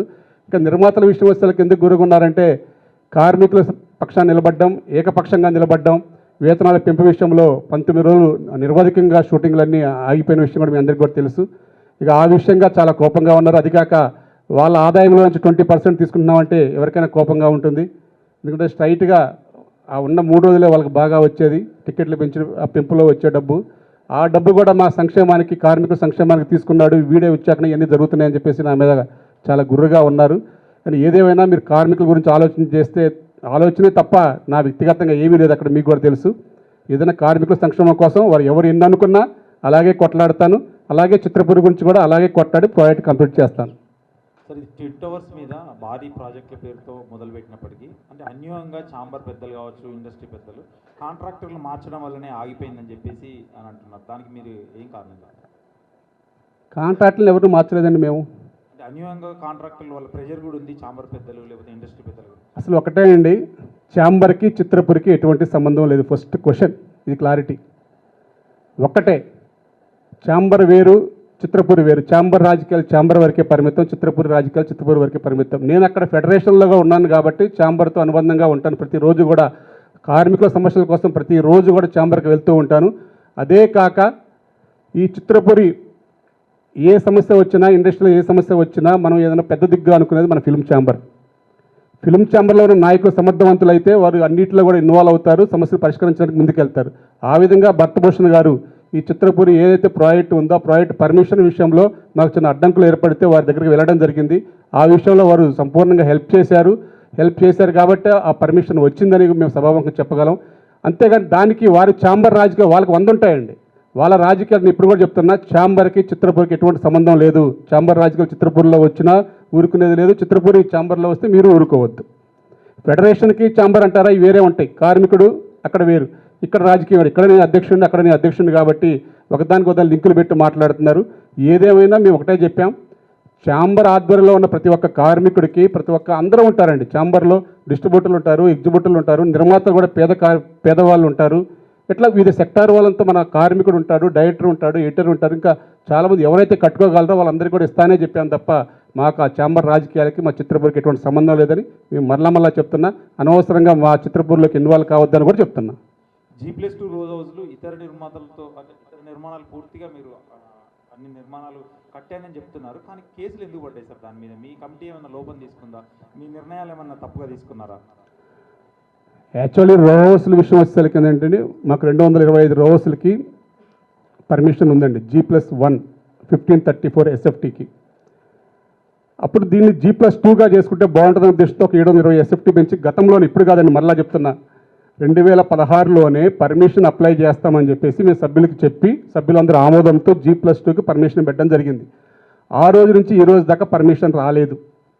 దాంతోపాటు ఎట్లా పర్మిషన్ రిలీజ్ అప్లై చేశాం కాబట్టి అని చెప్పేసి ఇంకో 24 రోజులు కడదామని ఒక డ్రాయింగ్ కూడా సబ్మిట్ చేశాం. అప్పుడు దాంతోపాటు కనెక్టింగ్గా ఉన్న 6 రోజులు మాత్రం అప్పుడు కట్టారు, అలాట్మెంట్లు చేయడం జరిగింది. ఎప్పుడైతే చెప్తున్నాను కదా, ఓన్లీ వ్యక్తిగత స్వార్థం, ఆ రోజు నాకు ఇస్తే ఆ రోజు ఎవరైతే పోరాడుతున్నారో ఆ రోజు కనుక వాళ్ళకి ఇస్తే కేసు ఉండదు. సింపుల్ క్వశ్చన్ అండి. కట్టినప్పుడు వాళ్ళు ఏం అబ్జెక్షన్ చేయాలా, కట్టినప్పుడు జనబడిలో ఎందుకు కడతామని చెప్పేసి ఇప్పుడు కట్టినప్పుడు అబ్జెక్ట్ చేస్తే ఎందుకు వాళ్ళు కట్టరు కదా, రాత్రి తెచ్చి పెట్టేది కాదు కదా. ఇది 2020 ఎలక్షన్లు అయిపోయిన తర్వాత ఎందుకు గుర్తొచ్చింది వాళ్ళకి? సింపుల్ లాజిక్ అర్థం చేసుకోండి. 2016లో స్టార్ట్ అయిన రోజులు 2021లో కేసు వేశారు అంటే ఏంటి? మేము వచ్చాక చాలా స్పీడ్గా పనిచేస్తున్నాం, వెంటనే అలాట్మెంట్లు రిజిస్ట్రేషన్ కూడా స్టార్ట్ చేసాం. అప్పుడు దాకా రోస్ రిజిస్ట్రేషన్ ఒకటి కూడా జరగల. మేము వచ్చిన తర్వాత 21లో రిజిస్ట్రేషన్ స్టార్ట్ చేసాం. ఎప్పుడైతే స్టార్ట్ చేసామో ఆ ఇల్లు మాకు కేటాయించమన్నారు. మీకు ఎలా కేటాయిస్తాం అనేసరికి వాటి మీద కేసు, మళ్ళీ బెదిరింపులు, పట్టింపులు, వాటిని కూలగొట్టిన దాకా వదిలిపెట్టలేదు. దానివల్ల ఒక 2-3 కోట్ల రూపాయలు వేస్ట్ అయిపోయాయి. ఇప్పుడు అందరికీ అలాట్మెంట్స్ కంప్లీట్ అయిపోయాయి సార్? ఎవరికైనా కావాల్సినవి ఉన్నాయా? అందరికీ అలాట్మెంట్స్ అయిపోయాయండి. ఓన్లీ సొసైటీలో ఉన్నది ఓన్లీ 71 రిజిస్ట్రేషన్లు మాత్రమే. ఆ 71 కూడా అయిపోతే సొసైటీకి గొడవలు ఉండవు, ఏముండవు. ఇప్పుడు వాళ్ళ బాధ కూడా అదే, ఎవరైతే పోరాడుతున్నారో వాళ్ళు. ఇప్పుడు పోరాడితే ఆ 71లో ఎవడో ఒక 10 ఫ్లాట్లు లాగేసుకోకపోతే ఇంక మనం ఏ పోరాడినా వేస్ట్ అని వాళ్ళ సంకల్పం తప్ప వేరేది ఏమీ లేదండి. ఆ 71 రిజిస్ట్రేషన్లు అయిపోతే ఎవరి మీద కంప్లైంట్ పెడతారు, ఎవరిని విమర్శిస్తారు? అవి కూడా చేయమని మేము ఆల్రెడీ ప్రభుత్వానికి పెట్టాము. వారు కూడా వెరిఫై చేస్తున్నారు 5 మంది కమిటీ. అవి కూడా త్వరగా అయిపోవాలని మేము కూడా కోరుకుంటున్నాం. ఇప్పుడు మన టికెట్ రేట్స్ పెంచారు కదండి, అయితే 20% మీకు అని చెప్పారు కదా, అంటే ఎట్లా అంటే ఫస్ట్ స్పెషల్ ప్రీమియర్ ఇస్తుంటారా, వాటికి కలిపి ఇస్తున్నారా, లేకపోతే నెక్స్ట్ తర్వాత డే నుంచి కలిపి అట్లానా ఏంటి? అది లేదండి. ఏదైతే 20% ఎన్ని రోజులకైతే జీవోలో ఇస్తున్నారు కదా, క్లుప్తంగా ఇస్తున్నారు కదా వాళ్ళే, అది బెనిఫిట్ షోలా లేకపోతే 1-2 రోజులు అనేది క్లియర్గా ఇస్తున్నారు. ఆ జీవోలో ఉన్న ప్రక్రియను బట్టి మాకు ఎంత ఆదాయం వస్తే దాంట్లో 20%, అది 3 రోజులు 6 రోజులు ఎంత ఉంటే ఎన్ని రోజులు ఇవ్వండి. జీవోకి అనుగుణంగా మాత్రమే. దానికి కమిటీ వేశారు, FDC, labour commissioner office, federation, వీళ్ళందరితో ఒక జాయింట్ కమిటీగా ఆ ట్రస్ట్ ఏర్పడుతుంది. సరే, IVRCL కంపెనీ IP పెట్టిందని వెళ్ళిపోయింది అన్నారు. మొన్న ఒక డాక్యుమెంట్ రిలీజ్ అయితే 48 crores అన్నారు. ఆ పేరు అందులో కూడా మీ పేరు ఉంది, మీ కమిటీ సభ్యుల పేర్లు కూడా ఉన్నాయి. అంటే దీన్ని ఇంత వ్యవస్థ ఉండి, ఇంత చిత్రపూర్ కాలనీ సొసైటీ ఉండి కూడా ఒక IP పెడితే మీరు ఎందుకు వెనక్కి తగ్గుతున్నారు? ఒక 48 crores అంటే ఇలాగే కంపెనీలు అలవాటు అవుతుంది. ఇప్పుడు మీరు ట్విన్ టవర్స్ నిర్మించినా కానీ ఎవరెవరు కాంట్రాక్టర్ డబ్బులు తీసుకొని మళ్ళీ కూడా వాళ్ళు హ్యాండ్ ఇచ్చేస్తే మీరు ఎటువంటి జాగ్రత్తలు తీసుకుంటారు? అంటే ఇది కామన్ అయిపోతుంటుంది కదా వాళ్ళకి. ఇది మంచి క్వశ్చన్ అండి. గతంలో కూడా ఏంటంటే కాంట్రాక్టర్కి ఎక్కడైనా సరే ఒక 10% మాత్రమే మొబిలైజేషన్ అడ్వాన్స్ ఇవ్వాలండి. ఇప్పుడు మేము ఈ 5 సంవత్సరాలు ఏ కాంట్రాక్టర్ కూడా మేము అడ్వాన్స్లు ఇవ్వలేదండి. అది గతంలో అడ్వాన్స్లు ఇవ్వబట్టి అది రికవరీ చేసుకోలేక మేము ప్రాబ్లం పడ్డాం. ఆ అనుభవం నాకు ఉంది కాబట్టి ఇక్కడ మేము ఏ ఒక్క కాంట్రాక్టర్ కూడా ఒక పైసా కూడా అడ్వాన్స్ ఇవ్వాలి. మేమే కాంట్రాక్టర్కి ఇంకా అప్పున్నాం, ఇప్పుడు డబ్బు లేక అప్పున్నాం. అటువంటి ప్రక్రియ జరగదండి. కంపల్సరీ ఎంత ఉన్నా సరే ఉన్న డబ్బు ఎంత ఉందో దాని క్యాలిక్యులేషన్ వేసుకొని మేము ప్రాజెక్ట్ కంప్లీట్ చేస్తాం. కానీ ఎక్కడ కూడా అతిగా అడ్వాన్స్లు ఇచ్చి మళ్ళీ ఇప్పుడు ఉన్న ప్రాబ్లం లాగా ఫేస్ చేయలేం. కాబట్టి ఫేస్ చేస్తే మళ్ళీ ఇప్పుడున్న కమిటీ ఇప్పుడు ఎవరైతే వస్తారో ఆ ప్రాజెక్ట్ స్టార్ట్ చేసినప్పుడు మళ్ళీ కమిటీ అంతా బాధ్యతలు చేస్తారు. ఇంక మళ్ళీ ఇది ఒక ప్రక్రియలాగా అయిపోతుంది. కాబట్టి ప్రాజెక్టు ఒక రోజు లేట్ అయితేవో కానీ అంతిమంగా ఎవరి మీద భారం లేకుండా ప్రశాంత వాతావరణంలోనే కంప్లీట్ చేయడానికి మా దగ్గర ప్రణాళిక ఉంది. కానీ నాకు అర్థమైంది ఏంటంటే సార్, ఇది వ్యక్తిగతంగా మీరు ఎవరికి ఇక్కడ ఏ స్వార్థం ఉండదు, ఏమి అమౌంట్ అంతా ఆన్లైనే ఉంటుందని చెప్తున్నారు. అలాంటిది మీరు ఒక 15 మంది సభ్యులు ఇన్ని 100 కోట్ల రూపాయలు ఇలా మోసం జరిగింది, ఫ్రాడ్ జరిగింది, మీరు మళ్ళీ కమిటీ కట్టాల్సిందని చెప్పేసి యాజ్ గవర్నమెంట్ చెప్పింది మీకు. అది మీరు ఎవరు ఏం ముట్టుకోకుండా మీరు ఎందుకు కట్టడానికి ఒప్పుకున్నారు ఇప్పుడు వెనక్కి? మేము ఇప్పుడు కట్టడానికి ఏం ఒప్పుకోలేదండి, మేమేం చేయలేదని మేము న్యాయస్థానానికి వెళ్ళాం. కాంట్రాక్టర్ దగ్గర నుంచి సొసైటీ బాధ్యత వసూలు చేయాల్సిన బాధ్యత ఉంది కాబట్టి ఆ బాధ్యత మేము తీసుకున్నాం కాబట్టి ఆల్రెడీ కొట్లాడుతున్నాం. ఆల్రెడీ ఐవీఆర్సీలు కొట్లాడింది మేమేం చెప్పాం, నేనే కొట్లాడాను. ఎన్సీఎల్టీకి వెళ్ళి 46 కోట్లు ఇవ్వాలని చెప్పేసి శాంక్షన్ చేయించిన మాట కూడా వాస్తవం, అందరికీ తెలుసది. ఇప్పుడు ఆ కంపెనీ ఎన్సీఎల్టీలో ఉంది కాబట్టి ఇప్పుడు ఆ కంపెనీని ఆల్రెడీ కొన్నారు వేరే వాళ్ళు, వేరే పెద్ద సంస్థ కొన్నది. ఆ కొన్న వాళ్ళు దానికి ప్రయారిటీ ఉంటుందండి, ఏబీసీ కేటగిరీలు ఉంటాయి. మన కేటగిరీ వచ్చినప్పుడు మనకి ఎంత రావాలంటే అంత వాళ్ళు ఇస్తారు. అట్లాగే ఇప్పుడు మిగతా రివర్స్ కన్స్ట్రక్షన్ మీద కూడా నేనే కొట్లాడాను. అట్లా మేము ఇప్పుడు సొసైటీలో ఎవరుంటే వాళ్ళు కొట్లాడాల్సిందే కంపల్సరీ. కాంట్రాక్టర్ దగ్గర నుంచి వదిలిపెట్టే పరిస్థితి లేదండి. ఎందుకంటే కాంట్రాక్టర్ దగ్గర డబ్బులు కనుక ఆపేస్తే మనం కట్టాలి. ఇప్పుడు ఎవరైతే ఆ టైంలో ఉన్న పీరియడ్లో ఉన్న సభ్యులు ఎవరైతే ఉన్నారో వాళ్ళే కట్టాలి, వాళ్ళే బాధ్యులు అవుతారు కంపల్సరీ. అది యాక్ట్, అది రూల్. అది ఇక అత్యనంత ఎందుకు కడతారంటే అది కట్టకపోతే కంపల్సరీ ఇక ఆస్తుల అటాచ్మెంట్లు, శిక్షలు, ఇక ఎన్ని ఇక దాని as per rules regulations, as per న్యాయస్థాన రూల్స్ ప్రకారం ఉంటుంది. అంటే ఈ 15 మందిలో నాకు చాలామంది తెలుసు వ్యక్తిగతంగా, వాళ్ళందరూ కూడా అంతంత పెద్దగా హోదాగా ఉన్నవాళ్ళు కానీ అంత డబ్బు మళ్ళీ తిరిగి కట్టగలిగే పరిస్థితి ఉన్నవాళ్ళు కానీ కాదు. కొంతమంది ఉండొచ్చు, ఒకళ్ళిద్దరు. మిగతా వాళ్ళకి అంత సినిమా లేదు. 100% వాళ్ళు ఏం చేశారు, ఏం అక్రమంలో ఉన్నారో, ఎందుకు కట్టాల్సి వస్తానికి వాళ్ళు చెప్పారో సమాధానం చెప్పేవాళ్ళు నిజంగా కూడా ఇప్పుడు వాళ్ళు అంత వెల్ ఆఫ్లో లేరు. వాళ్ళ పరిస్థితి ఏంటండి? సరే, మేము మొన్న ఎంక్వైరీ ఆఫీస్కి అదే చెప్పామండి. సపోజ్ ఉదాహరణకి నేను చెప్తాను, 43 కోట్లు కట్టమన్న దాంట్లో 4 కోట్లు కట్టడానికి కూడా భాగస్వామ్యం వేసుకున్నా కానీ రాజేశ్వరరెడ్డి అనే సభ్యులు ఉన్నారండి. ఆయన చచ్చిపోయి బతికాడు మొన్నే. ఆయన అసలు ఇప్పుడు ఈ వార్త విని అసలు ఇంక బయటకు కూడా రాలేని పరిస్థితిలోకి వెళ్ళిపోయాడు. ఇప్పుడు ఆయన్ని ఇంకా అది మేము అడిగాం, సార్ ఎవరు వాటా ఏంటో చెప్పండి, ఏమన్నా నిజంగా మేము బయటపడే ఉద్దేశం ఉంటే కొంచెం కడతారు, అలానే సొసైటీకి ఇన్కమ్ వస్తుందని చెప్పాము. కానీ యాజ్ పర్ కోఆపరేటివ్ యాక్ట్ ప్రకారం అందరూ భాగస్వాములే, అందరూ కూడా కలిపి కట్టాల్సిందే అని చెప్పేసి అది యాక్ట్లో ఉంది కాబట్టి మేము ఏం చేయలేము అంటున్నారు. అలా నిజంగా చాలామంది కమిటీ సభ్యులకి అసలు ఆ పదం కూడా తెలియదు, ఆ కోట్ల రూపాయల పదం కూడా తెలియని కమిటీ సభ్యులు కూడా ఉన్నారు. పూరి కాలనీ బాగుండాలంటే ట్విన్ టవర్స్ తథ్యం, అది లేకపోతే అప్పు తీర్చలేము. అది కంప్లీట్ చేయాలంటే మినిమం 5 సంవత్సరాలు అవుతుంది. రిజిస్ట్రేషన్స్ అంటే అందులోకి వెళ్ళి ప్రజలు జీవించడానికి ఒక 5 సంవత్సరాలు. చెదలవాడ శ్రీనివాసరావు గారు 175 కోట్లు ఇచ్చి ఇప్పుడు ఇన్ఫ్లేషన్ ఛార్జెస్ పెరుగుతున్నాయి. మీరు స్టార్ట్ చేసినప్పుడు 200 సిమెంట్ బ్యాగ్ అనుకోండి, అది పూర్తయ్యేలోపు 1000 రూపాయలు అవుతుంది. ఈ ఇన్ఫ్లేషన్ ఛార్జెస్ చెదలవాడ గారికి ఎంత చెల్లించాల్సి వస్తుంది 5 సంవత్సరాలలో? మీరు ఎలా ప్రజలకు అది ఇవ్వగలుగుతారు? అంటే ఎంత భారం పడుతుంది? చిత్రపూర్ కాలనీ బాగుండాలంటే ట్విన్ టవర్స్ ముఖ్యమా? ఇదని మీరు ఎలా వివరాలు ఇస్తారు? మీకు ఓటేసి ఇప్పుడు మళ్ళీ గెలిపించాలంటే మీరు ఏం చేయబోతున్నారు?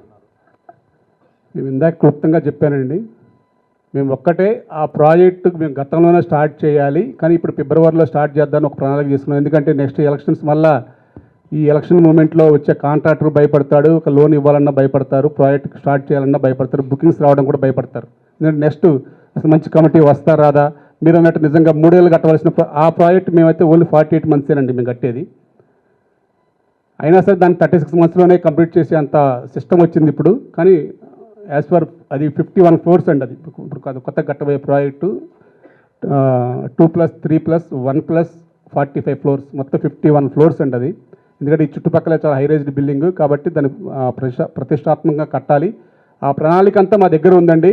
మేము ఒకటే చెప్పేది, చదలవాడ గారు, రాజేష్ గారు అప్పు కూడా ఆ ప్రాజెక్ట్ స్టార్ట్ అయిన వెంటనే ఫస్ట్ ప్రయారిటీగా అటు ఒక పక్క నుంచి అప్పు తీర్చుకుంటూ ఒక పక్క నుంచి ప్రాజెక్ట్ కంప్లీట్ చేసుకునే లక్ష్యంగా ఒక భాగస్వామ్యం చేసుకుంటే మళ్ళీ సభ్యులు రిఫండ్ కూడా ఉంది, సభ్యులు కూడా రిఫండ్ ఇవ్వాలి.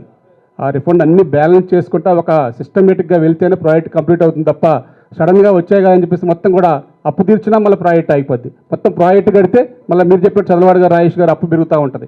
ఇవన్నీ బ్యాలెన్స్ చేసుకుంటూ పోవాలి. బ్యాలెన్స్ చేసుకుంటూ పోవాలంటే ఒక సమర్థవంతమైన కమిటీ ఉండాలి, అన్ని తెలిసిన సభ్యులే ఉండాలి. కాబట్టి మేము ముందుకు వెళ్తున్నాం.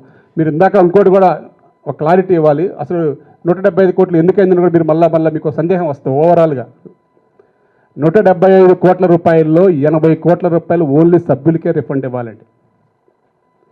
నేను వచ్చాక కట్టిన సభ్యులు, మీరు వచ్చాక కనుక 94 నుంచి ఈ రోజు దాకా వెయిటింగ్లో ఉన్న సభ్యులు వాళ్ళ అమౌంట్ మన దగ్గర 80 కోట్ల రూపాయలు ఉంది. ఈరోజు 17 కోట్ల రూపాయలకు రిఫండ్ అప్లై చేసి ఉన్నారండి. 6 నెలలు తిరుగుతారు, రోజు తిరుగుతూ ఉంటారు. ఇప్పుడు ఇక్కడ కూడా నా దేశం ఉండే ఉంటారు ఒక 4-5. ప్లస్ ఉన్న ప్రాజెక్ట్ కంప్లీట్ చేయాలంటే 40 crores కావాలి. చదలవాడ శ్రీనివాస్ గారు వాళ్ళ బాబు రాజేష్ గారి పేరు మీద ఇచ్చిన లోను తీర్చాలంటే సుమారు ఒక 50 కోట్ల రూపాయలు కావాలి. వాటర్కి 5 కోట్లు కట్టాలి. హెచ్ఎండి పర్మిషన్లకి, ట్రాన్స్ఫార్మర్లకి, ఇక మీకు అన్ని క్లుప్తంగా కూడా ఉందండి మా దగ్గర. ఎందుకంటే అసలు క్లారిటీగా ఉంటుందండి ఇక్కడ. ఎందుకంటే కొంచెం మన ఆఫీస్ మెయింటైన్ చేయడానికి ఆఫీస్ ఎక్స్పెండిచర్లు కానీ ఇవన్నీ కూడా ఉంటాయి. ఇవన్నీ కూడా కలుపుకొని క్లారిటీగా క్లియర్గా 172 కోట్ల రూపాయలండి ఈరోజు. దీంట్లో ఫిగర్లు మారేది ఏముండదు. ఎందుకంటే గవర్నమెంట్ ఆడిట్ ప్రతిదీ రూపాయి ట్రాన్స్పరెంట్, ఏదేం క్యాష్ కాదు, మొత్తం కూడా వైట్. ఇది కూడా ఏంటి, ప్రాజెక్టు కనుక ఆ కొత్త ప్రాజెక్ట్ స్టార్ట్ అయితే, లేకపోతే ప్రతి మనిషి మీద 5 లక్షల రూపాయలు భారం వేసుకోవాలి. As per cooperative society rules ఏంటంటే అప్పున్నా లాభమున్నా ఉన్న సభ్యులు భాగస్వామ్యం చేసుకోవాలి. ఇది సొసైటీ యాక్ట్ రూల్. ఏమైనా లాభాలు వస్తే షేర్స్ ఎలా ఉంటాయో షేర్స్ ప్రకారం పంచుతాం. ఇది లాభాపేక్ష సొసైటీ కాదు. ఇప్పుడు 172 కోట్లు 4,213 మంది సభ్యులకి వేస్తే మనిషికి 5 లక్షల పడిద్ది వారం. ఈడబ్ల్యూఎస్లో ఉన్నాడు 5 లక్షలు కట్టమంటే కడతాడా? రోజు ఎందుకు కడతాడు? ఆల్రెడీ సగం మంది ఫ్లాట్లు అమ్మేసుకుని వెళ్ళిపోయారు. అలా మేము ఒకటే భరోసా ఇచ్చాం, ఎవరి మీద మీరు మానసికంగా శారీరకంగా బాధపడొద్దు. ఆ బాధ ఏంటో కొత్త ప్రాజెక్ట్ మనం పెట్టుకుంది, ఆ ల్యాండ్ పెట్టుకుంది అందుకు 67 ఎకరాల మీద చాలా ప్రాబ్లమ్స్ వస్తాయి కాబట్టి ఆ ల్యాండ్ తర్వాత ఉన్న ఫైనాన్షియల్ ప్రాబ్లమ్స్ అన్నీ చూసుకొని ప్రాజెక్ట్ కట్టాలని చెప్పేసి అప్పుడు పెట్టుకోవడం జరిగింది. దానికి అనుగుణంగానే ప్లాన్ చేస్తున్నాం తప్ప వేరేది ఏమీ లేదు.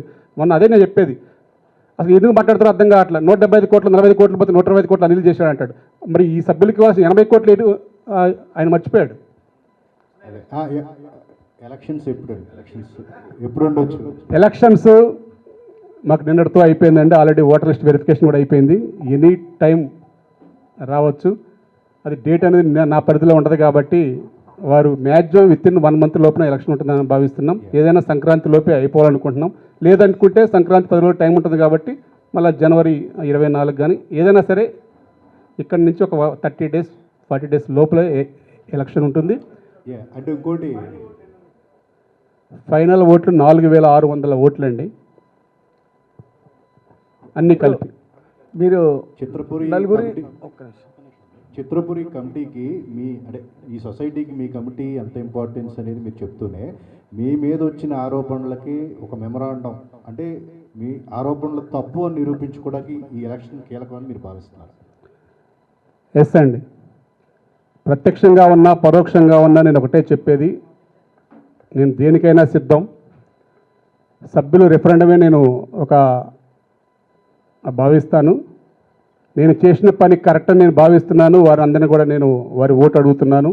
వారు కనుక తీర్పు కనుక నేను కరెక్ట్ కాదని భావిస్తే నేను దానికి కట్టుబడే ఉంటాను. సభ్యుల నిర్ణయం ప్రకారం ఎవరైనా కట్టుబడి ఉండాల్సిందే, వాళ్ళు కూడా అలాగే కట్టుబడి ఉండాలని చెప్పేసి నేను కోరుతున్నాను.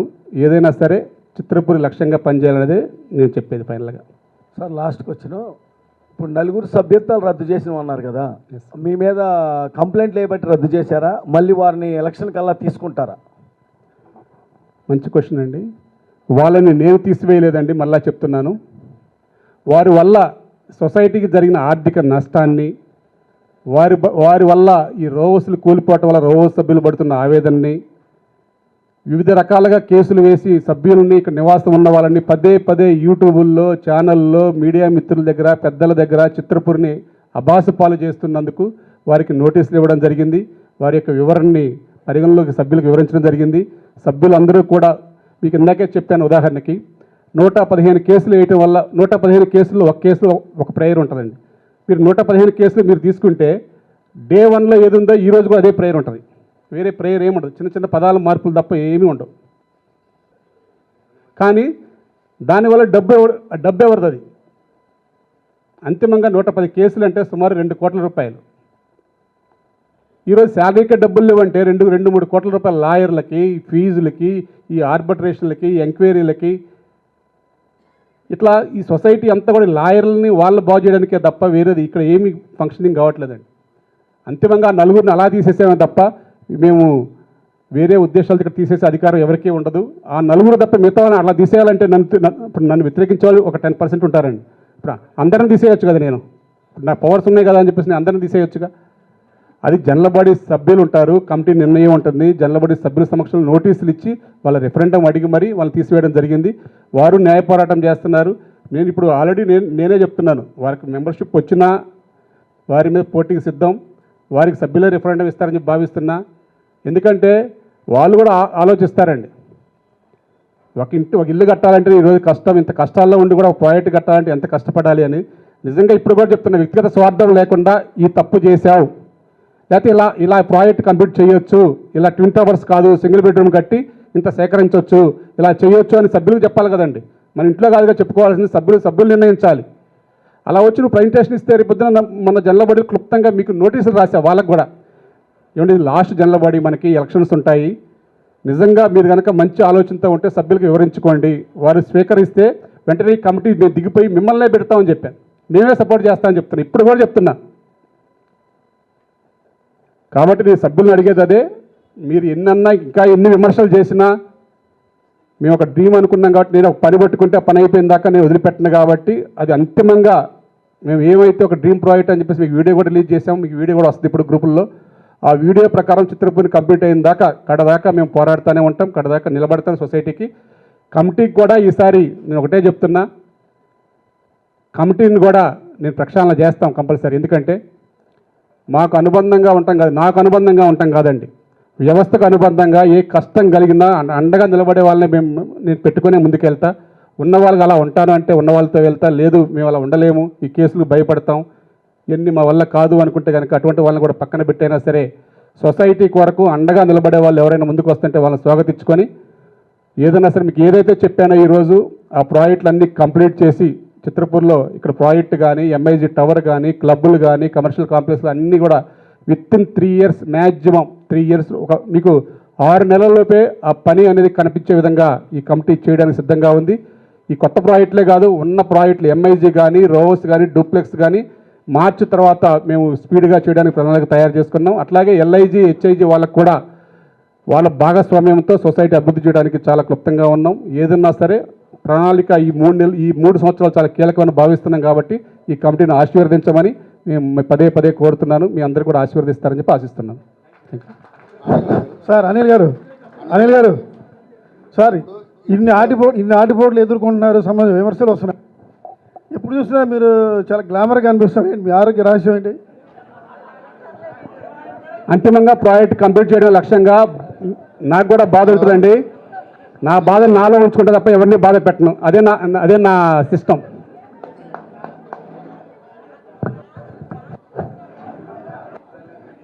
వచ్చిన మీడియా మిత్రులందరికీ కూడా చాలా ప్రత్యేక ధన్యవాదాలు. ఇలాగే నేను